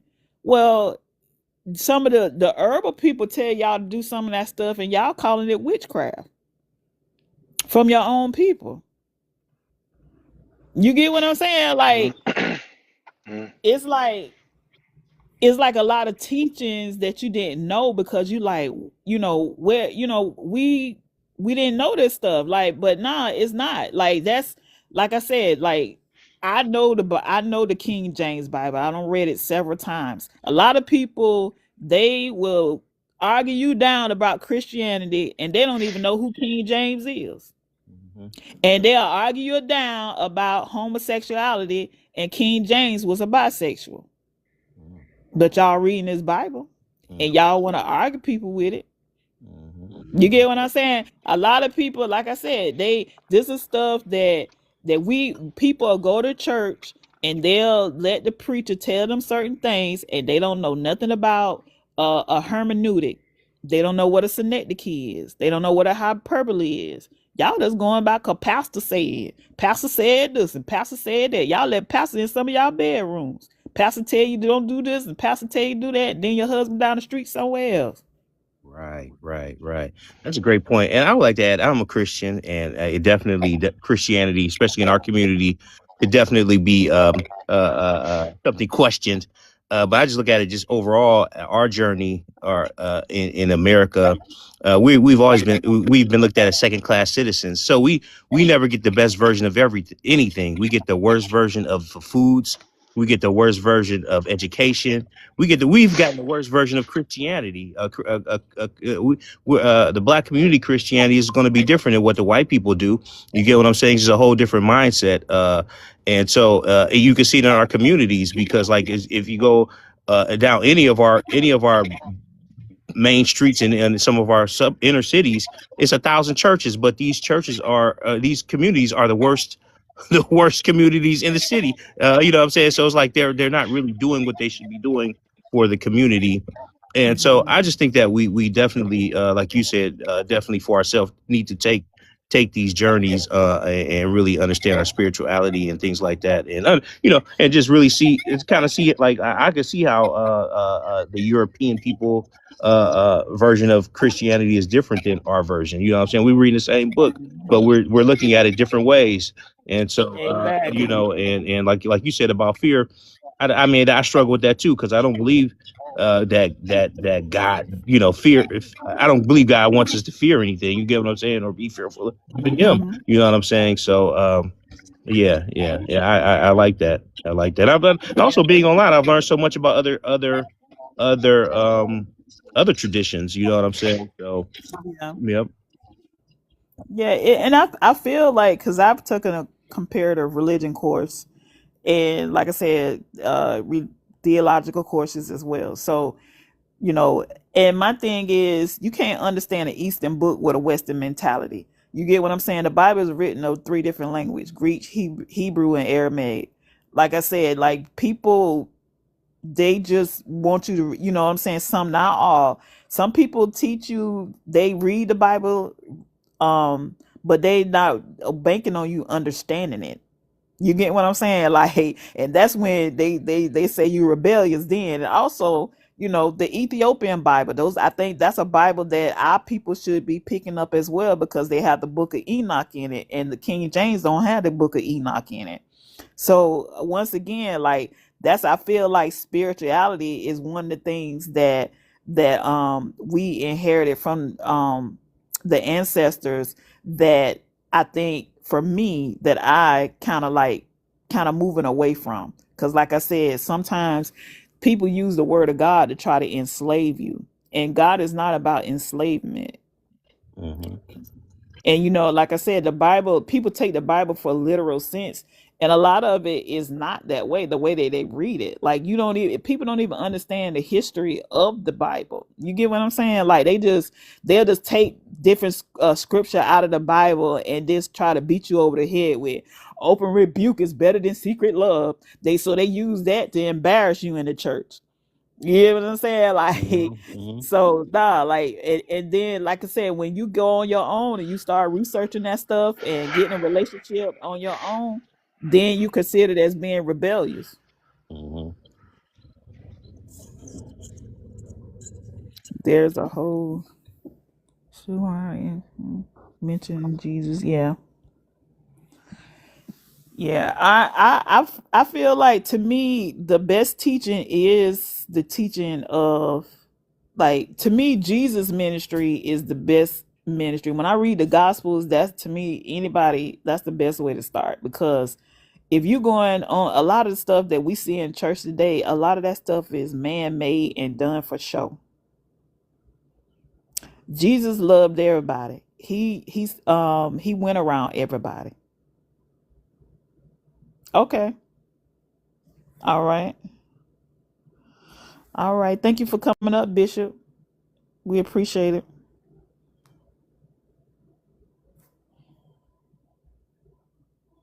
So yeah. And like I said, being able to study those things in different language can give you a whole better understanding. That is so true. That is so true. And the other thing I would like to add about this religion thing is, I don't. I think that we have to keep our heart and minds in a positive place. You know what I'm saying? So I think that people are now using, like I said, I agree with everything you said. I think that definitely we aren't understanding the Bible very in a good way, misunderstanding. But I don't like when people use misinformation to to kind of I don't know, like to and that's what I see is like a lot of people are using misinformation to kind of to I don't know, poke holes at Christianity, especially like a black Christian. I like a lot of people believe that I hear a lot of men, especially men, saying that they use Christianity to help enslave us, and like you said, I mean, you said it too in a sense, but and I do agree with that in a sense. But that's not that like we were just introduced to Christianity when we came to America. Christianity was around before the transatlantic slave trade, and so like a lot of our brothers and sisters on the continent of Africa still, I mean, they really do believe in the Bible and things like that. So I mean, and a lot of people get the time, like a lot of people don't realize that Islam is newer, a newer religion. Christianity is older than Islam, and so like is it the Islamic with the one The Quran, yeah. yeah, the Quran has a lot of stuff. They got a lot of their stuff from out of the King James. Right, exactly. So it's like and a lot of slaves were Muslim that came through the transatlantic slaves trade. So I mean, I don't like when people try to use that as a reason to discredit Christianity, because to me that's just not like that's just not historically possible. I mean, like I said, the Muslims ran a slave trade that was much more treacherous and a worse version than the transatlantic slave trade before the transatlantic slave trade. So, I mean, just people saying that, well, it's a lot of people like that are in Africa that believe or that are Christians, and so, like you said, I like somebody was saying in the comment, you have to kind of take that journey for yourself, but but be factual. Like people be factual with what you're saying. Don't let people stir hate in you for like for just stir hate in you or whatever. So Right. mhm. Yeah, and then like I said, you know when you're in the right place, you know when you around your right people, and when you being manipulated. Well, some people do. Now I ain't gonna say everybody do, because everybody don't have that capacity to know that. Because that's like we were talking about social media. Some people don't have the capacity to know that hey, I shouldn't be in this room because it triggers me mentally. You know what I'm saying? But I feel like if whoever is in the room know that they have somebody that's that's sensitive and it's going to trigger them, then maybe hey, it won't take nothing to drop that person out of the box or do whatever. Because some people, like I said, some people mental health is not there.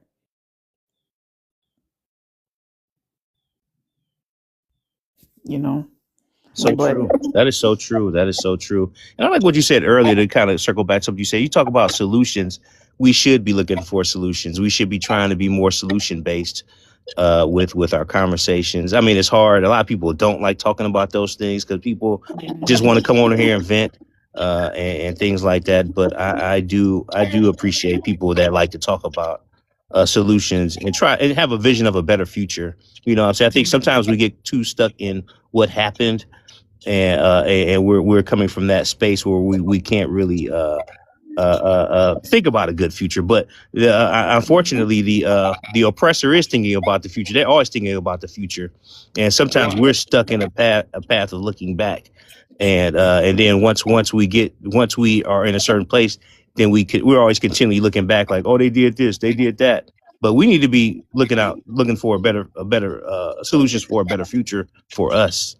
And so, right, because right now it's looking scary out here. Like yeah. my two sons don't have children, and I don't mind it. I'm not one of them. Those I do have grandchildren though. My daughter have two children.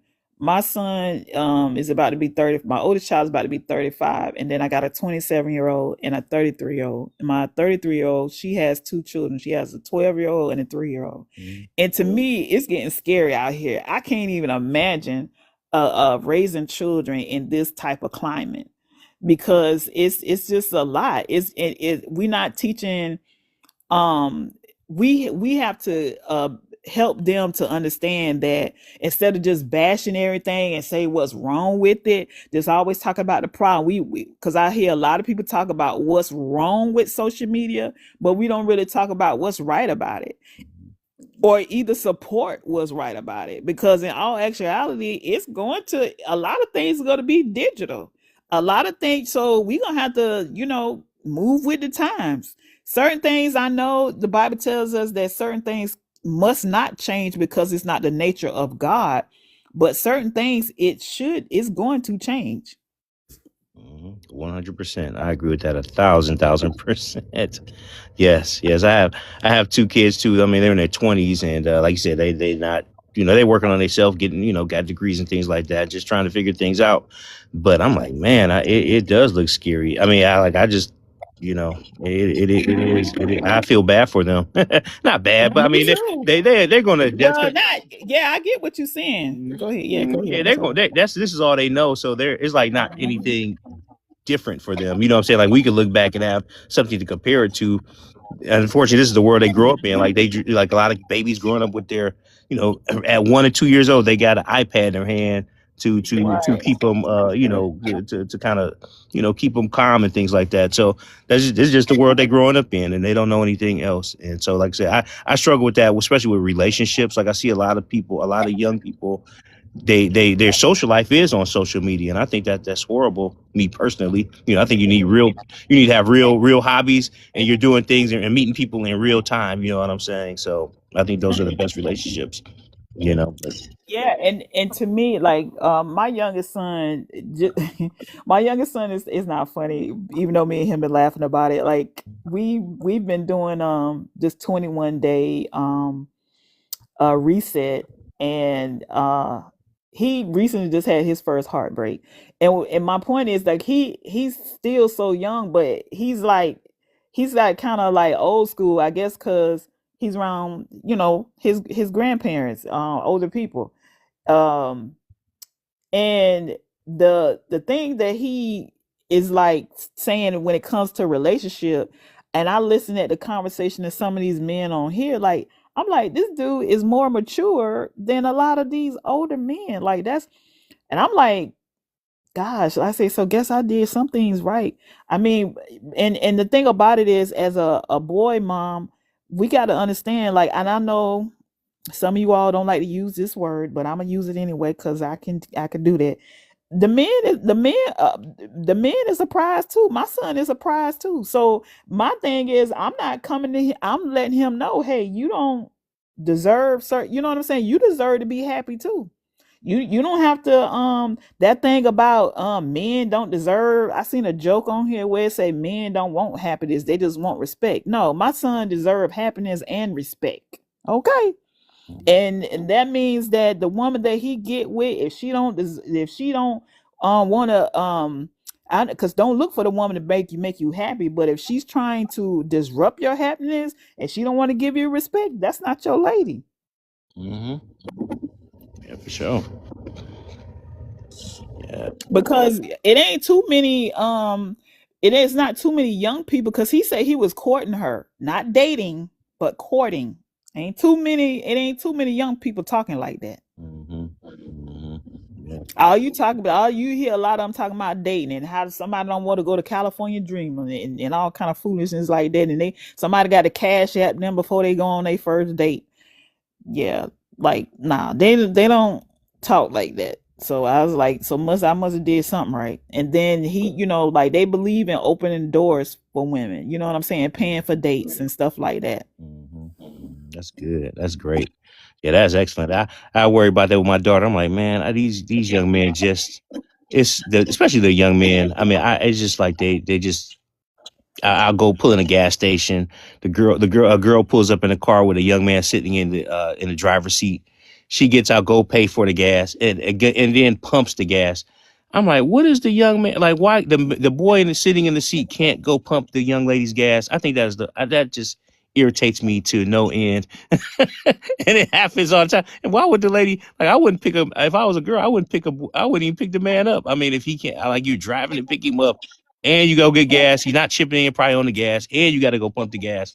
And so, yeah, I see that all the time. That just drives me so crazy. But yeah, a lot of young men, they don't know how to treat a woman, and a lot of women don't know how to be treated by a man.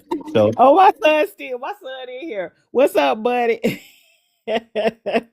He talking about that's wild. Yeah, that is wild because he know he ain't gonna do that. Like he gonna pump the gas. And sometimes they have to. Excuse me for cutting you off. Go ahead. Sometimes he had to be like, "Mom, let me open the door."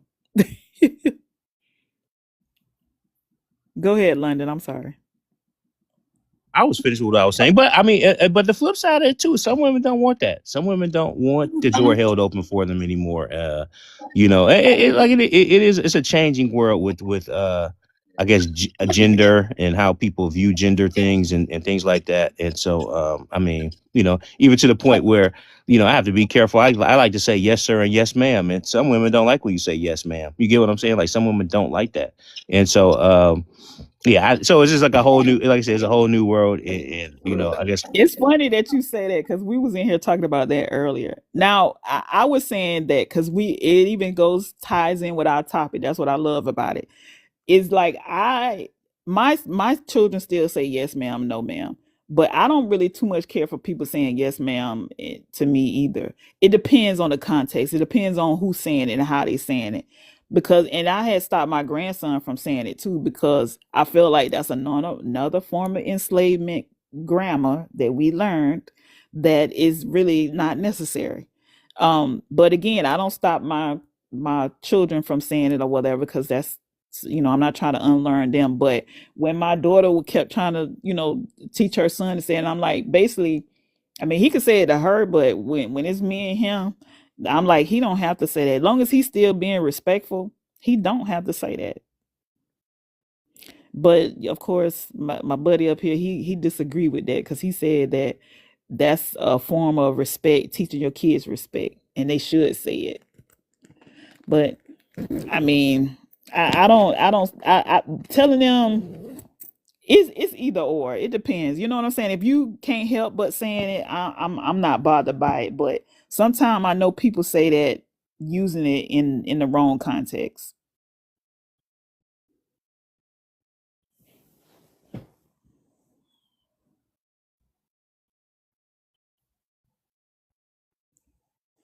You see it here, but yeah. yeah. So like I said, it's changing. I'm still learning, and so yeah. Especially if like going to corporate settings, it's always weird with going to corporate settings. You really have to. Everybody has to be kind of treated the same. Like you got to say, like it's like you have to, men and women. Is no. Everything is just you have to be a certain way. You can't like say gender specific things in a corporate setting in a sense. I guess it feels like that. The like I know a lot of older men. It was a lot. I know a lot of older men who were in HR like maybe 10 years ago. They lost their jobs because they just their mind was not transitioning into the change in these kinds of things, or and not even in HR, but a lot of men lose their job. A lot of men, like older men, lost their jobs because they just couldn't make the shift with that in that with that thought or whatever, but because they felt like there's nothing wrong with certain things. You get what I'm saying? So, but yeah.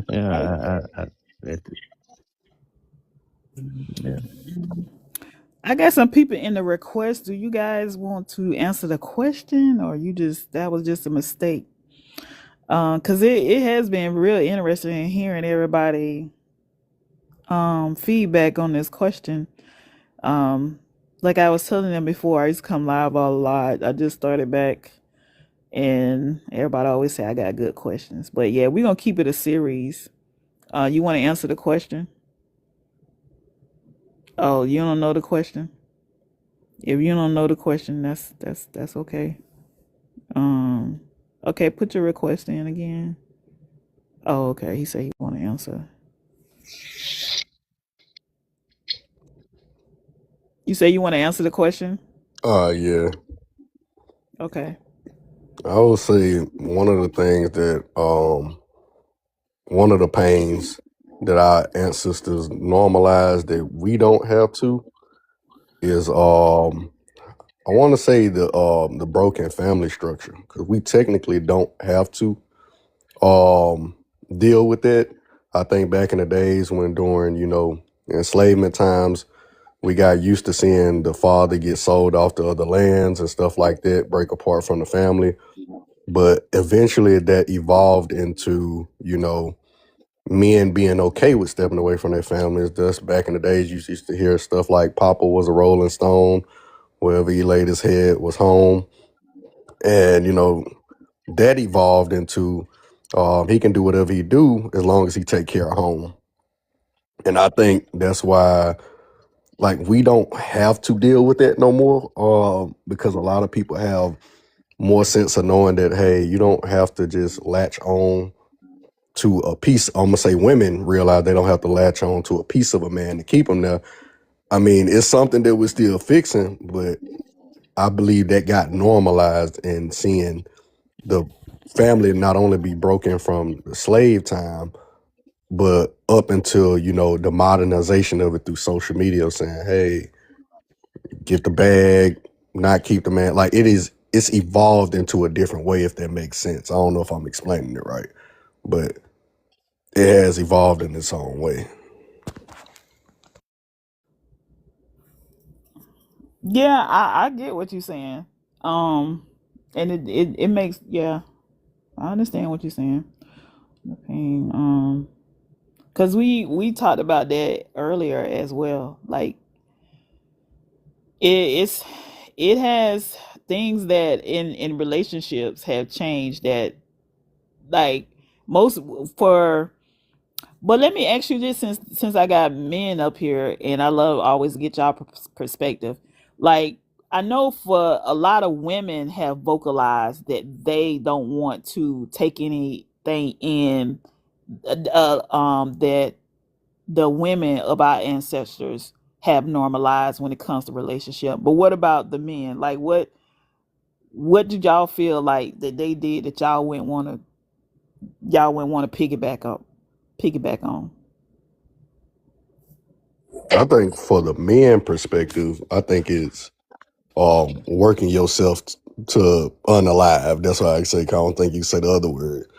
But Right. I think Yeah, back I in appreciate that. I appreciate that. yeah, Using the TikTok language. I yeah. really So back in the days, I think they were so void of their feelings and just work, work, work, work, work, work, work to the point they didn't have time to explore themselves. They knew how to pleasure themselves when work wasn't going on. That's why you always hear about the bars and all this other stuff and the families on the other side of towns because it was like, well, you know what? I didn't work myself. Let me go conveniently go over here. Let me convenient. It's like I think a lot of men are now kind of learning how to be better with themselves. I don't think it's being done in mass. I think it's still a lot of work that needs to be done. I ain't gonna say it's yeah. being done worldwide. I ain't gonna lie about that.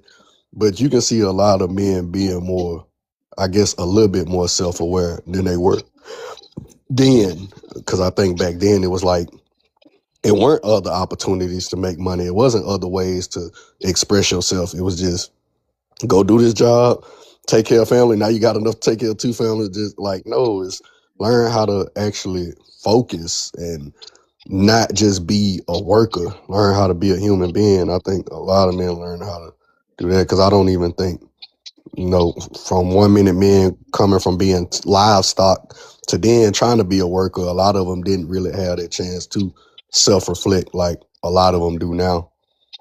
I'll say that. Yeah, That's good. yeah, that's a great point. I agree with what my good brother said. To kind of maybe piggyback a little bit along what he said, I think that expand our imagination, expand our belief in what we could be. Unfortunately, our ancestors was limited in what they could, like the men was unlimited in what they could do. And so I think that still some of us still are stuck in that mindset where we don't want to dream big and try to do big things. But I think it's slowly changing. But yeah, I think that just the evolving your range of thought on the possibility of what you can do and what you can create in this world. You get what I'm saying? And so, because like I said, our ancestor men, didn't have that ability a long time ago. You get what I'm saying? They were very limited, but now, in a sense, not all the way off. The chains aren't all the way off, but you can do a lot more, and you have to grow your mind and your imagination, just so that for the next generation of people, children and young men, so that they can think big and dream big and see that you've done something that the previous ancestors weren't able to do. So that's my answer to that.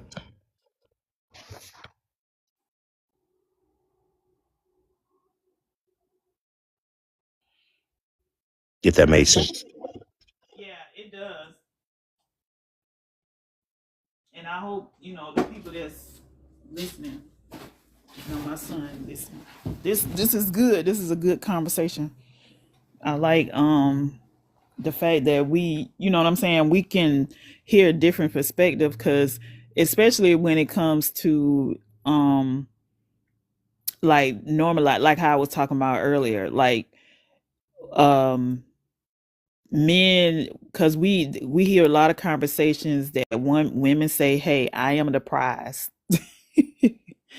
And although I don't discount that, because I am a woman and I feel like I'm a prize, but I feel like the men should be considered as a prize as well. And I know that some people have a problem with that word prize. So use whatever word that you want to use. But men are valuable as well. And until we get out of all these gender wars and being against each other and start working together, then because I do agree with David was saying. He was saying that a lot of times that what we have going on is that we're working against each other, versus other cultures. They come together even more, and that's even going back to the religious side of religion. Like a lot of those, you know, they work together more than we do, even in their churches. You know, because I've been to all different types of churches, and that say that they're Christian or whatever, and a lot of them don't do some of the stuff that we do inside our Christian church. And then you know what I'm saying, like we don't make church out of auction. We don't make the offering out of auction. I mean, they don't do a lot of that. They not, you know what I'm saying? You can't participate in this if you're not paying your tithes. We not let you do this because if you're not paying your tithes and all different stuff like that. Like, yeah.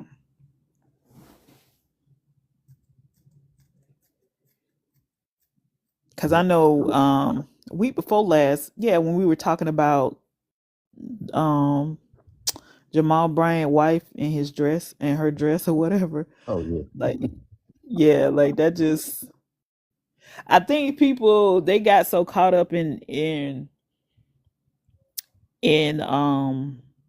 what so I even heard one lady say, talking about what would Jesus think.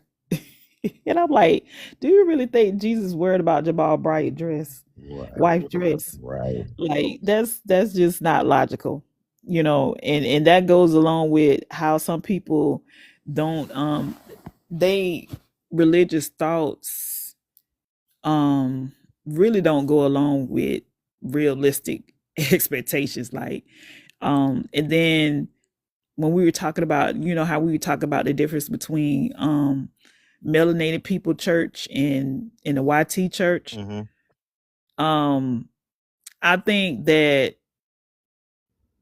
even like I said, even working in the field that I work in, I've seen that religion has created a lot of psychosis for a lot of people, Mm. because they be thinking that, because they've been taught this thing, right? They've been taught like God looking at me like this, or I'm going to, HELL if I think this or if I do that. Like they just so hard on themselves and they overthink. You know what I'm saying? Even my clients that have severe mental health issues, I noticed they all talk about the similar things about God and how God views them, Mm-hmm. Mm-hmm. because they've been taught that. Mm-hmm. Mm-hmm. That's 100% correct. I agree with that. I know some very, very smart people, some very, like my sister and my best friend. He's homeless. He's one of the smartest men I know, but he's very, very religious. And like I said, it feels like it's a psychosis. It's been a psychosis. I mean, you can't tell him anything, because I mean, it's just like you cannot tell them anything or try to help them in any kind of way, or change their mind on anything. Yeah, I agree with that 1,000%. I mean, they have, yeah, I agree with you 1,000% on that. Yeah, because they in their eyes they'll be like, I'm just a terrible human being. And then if you ask them what is the terrible human being, because I can't do this or I'm thinking that, well, you have a sickness. Well, that's not, that's not how God is looking at it. So you mean tell me God, you believe in God, you believe God made you, and he don't understand that, you did a certain thing because of your illness, because of a side of your brain is not functioning the way it needs to. Hmm. Hmm. You get what I'm saying? So who they had to be taught that. That's not, they don't be born like that. They was taught that. Yeah, and like you said, I think a big thing that we don't look at that's passed on from our ancestors. Now I can go back to your question. That big thing that, and we don't have to accept it, is fear. Like that's one thing I had to come to grips with is like fear was very was very big part of you know the past, the 1800s, 1700s in us. And I think that a lot of fear has been passed to us through religion. A lot of fear. Like my mom was she was from the South and she moved to the North. You know what I'm saying? And she had all these fearful thoughts, and those things kind of got into me and my sister and I. And so, like you said, you said something about of fear earlier, and I think that is the most. I think that is one of the biggest pains that was normalized that we don't have to today. It's fear. We don't have to be fearful. You know what I'm saying? We could be cautious and thoughtful, but we don't have to be fearful. You can do anything you want to do. You don't have to be scared to do it, and you can do it. And so yeah, that just when you said that, it just made me think of that. And so a lot of smart people are fearful, and that stops that hinders them from being the best person that they could be on this planet. You know what I'm saying? So Yeah. And you think about it, fear is people, fear is like a punishment. Fear, people use fear for compliance. mhm, People use fear for humiliation, shame, mhm, public rebuke. You know what I'm saying? Like they protect institutions because of fear. mhm, And you think about it, like I said, people use religion, they use God, because they know people want something to believe in. mhm, And they're thinking, hey, God can, he's all this wonderful person, and he does all these wonderful things, but you have to do this and you have to do that, and if you think this way, then you're not going to be able to have that. And that's just not true. Like that's just that, to me, that's just an unfortunate part about it, because God is so much more than fear. And for people to have that unhealthy fear of God is just sad, and it ruins a lot of people's lives. And that's, to me, that's what my passion is about. Is like making sure that my children and my grandchildren don't go through that. mhm, Like because a lot of times, let's be honest, some people have a fear of learning. mhm, They want to stay stuck in the old days, because they have a fear that God does not want them to evolve and change. mhm, And that's unfortunate. mhm, And that stagnates our generation. mhm, mhm. That's so true. That is so true. That is so true. Yeah, yeah. I agree. I agree. My sister. It's funny. Just this is such my sister. She many years got she's a nurse, a RN nurse, but she's a like a certain religion, and so the religion requires where you can't work on Friday night and Saturday morning, or Friday sundown to Saturday sunset or something like that. And so she would not take jobs as a nurse requires her to work on the weekends or Friday and Saturday. And so I'm like, well, I mean, you think that God put you in a place to get the RN degree, become a RN, and but you not going to like you're going to turn down like it took her a long, long, long time. She still struggles to keep jobs with a nurse because healthcare is 24/7. I mean, there's no, Yeah. what I'm saying, like there's no off days for sick people. You know Mhm. what I'm saying? God didn't say, Right. oh, you're not going to be sick on Friday and Saturday. People aren't going to be sick on Friday and Saturday. So I mean, like I just don't understand the logic in some of the things that people do sometimes in the name of religion. So Right. mm, And trust me, I agree. mhm. And then that's why I say, think about it. Like where, like you said, the key thing, where is the logic? So why you think God want us to lose our logical thinking? Like that's just, you know what I'm saying? Like I even had like a client tell me that they're not going to their daughter's wedding because she's marrying a female, and they say that that goes against their religion, but they love her, and they said, now they listen to the whole thing. Now they say they love her, and they love the young lady, and she can come to their house, but they are not going to go to the wedding. They can cut She can bring the young lady to their house, and they can have gatherings there, but they can't come to the wedding. Now do that. Now my thing is, if you sticking to your beliefs and this is not what you know what I'm saying, why be around them, period? Right, You get what I'm saying? So where's the logic in that? right. Yeah, Is it just me, or yeah, I don't I agree. I agree.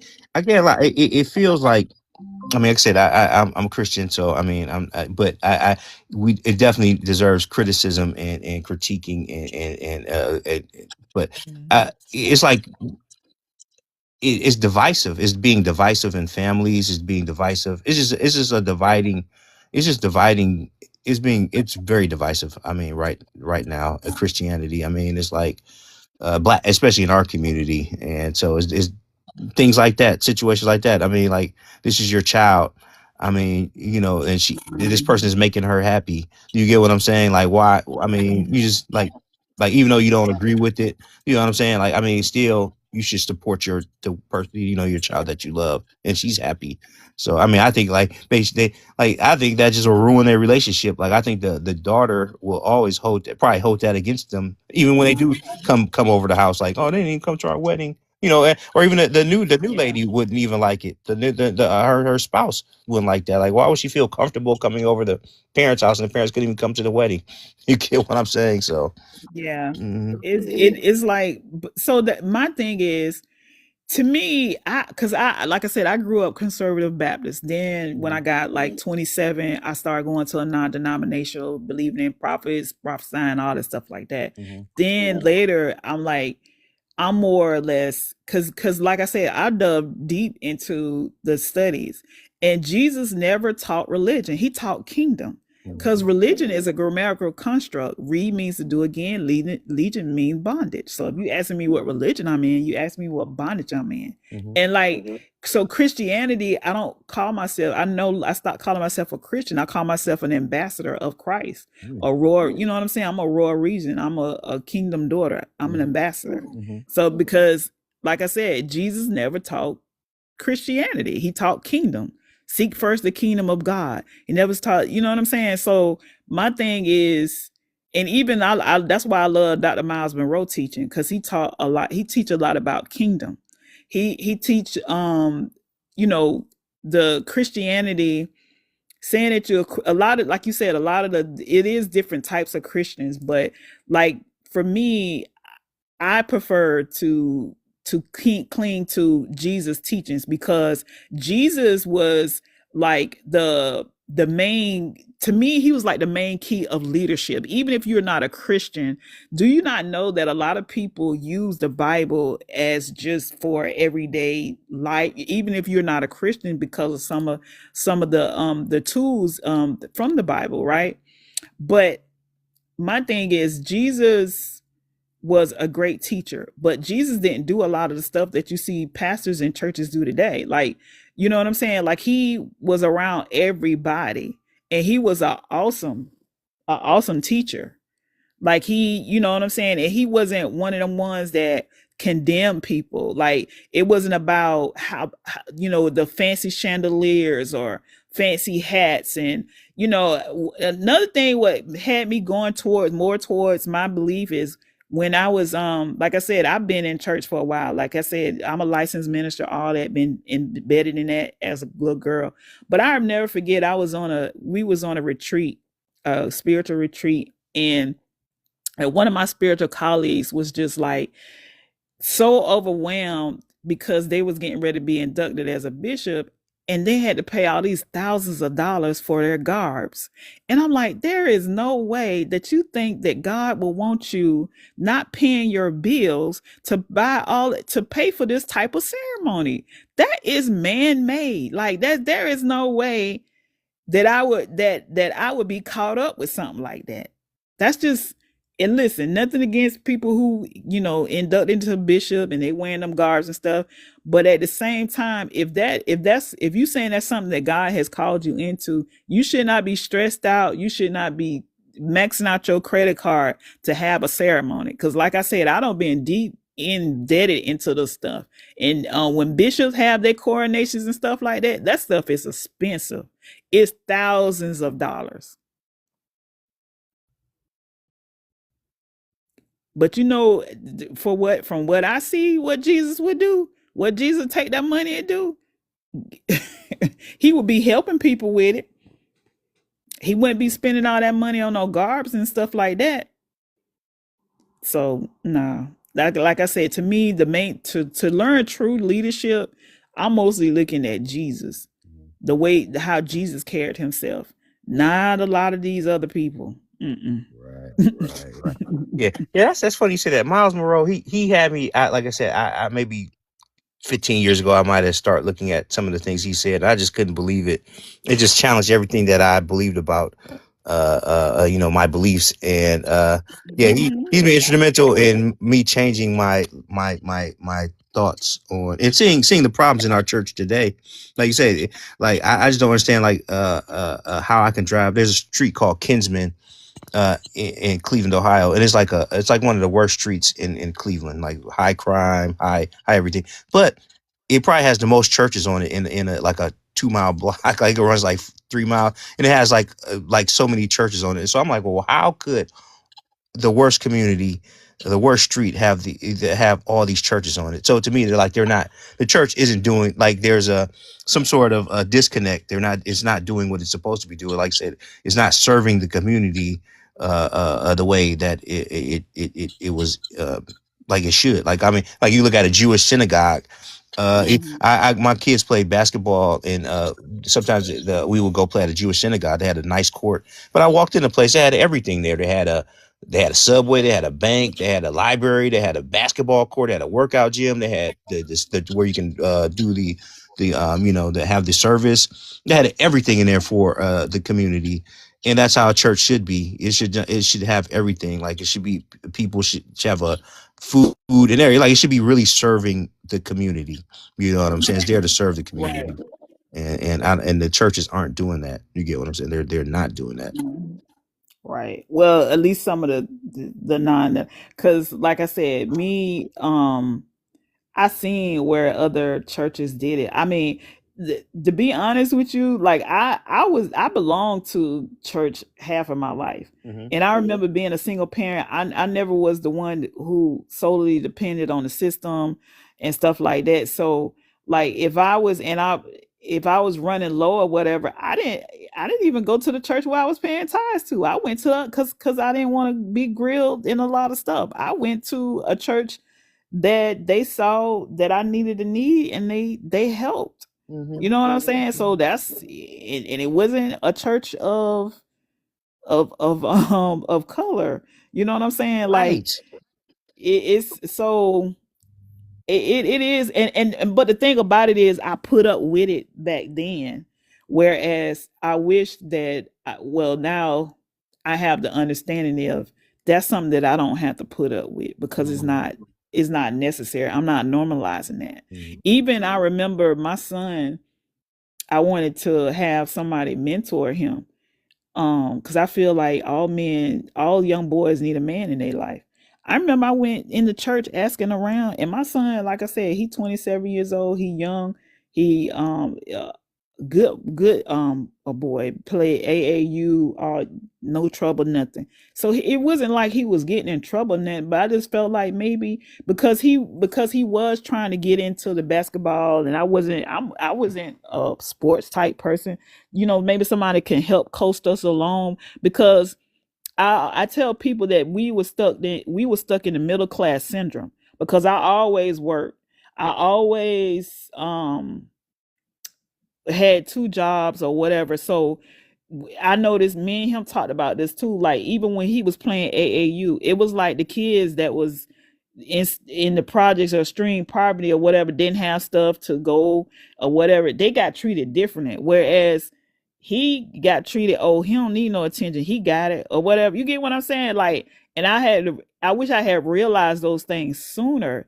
It wasn't like I was helping him. It was almost like I was hurting him, because and even when it came to the fees, I paid his fees on time.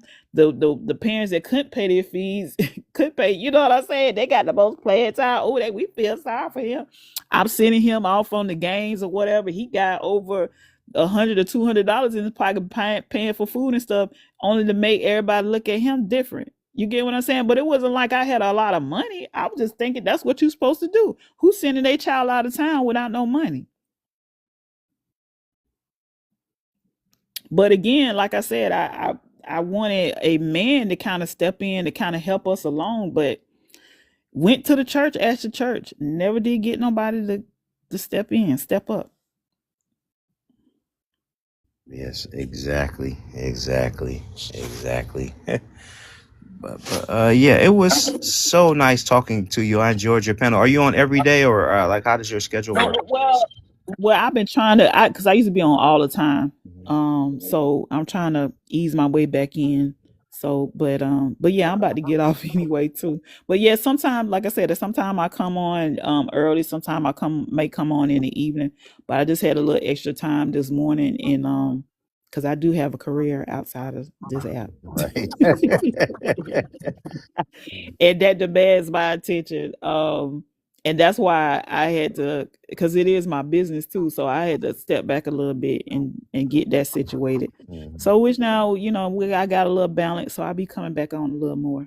Okay. Well, appreciate you. Thank you so much for having me. All right. Thank y'all. Thank y'all for coming in. See y'all next time. I love you without a price tag. See you next time. Thank everybody. Oh, it don't want me to shut down. It don't want to go off. Cause my phone finna unalive anyway, to be honest with you.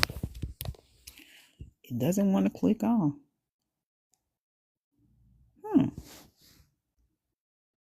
It say go live. It want me to do a match. I'm not doing that.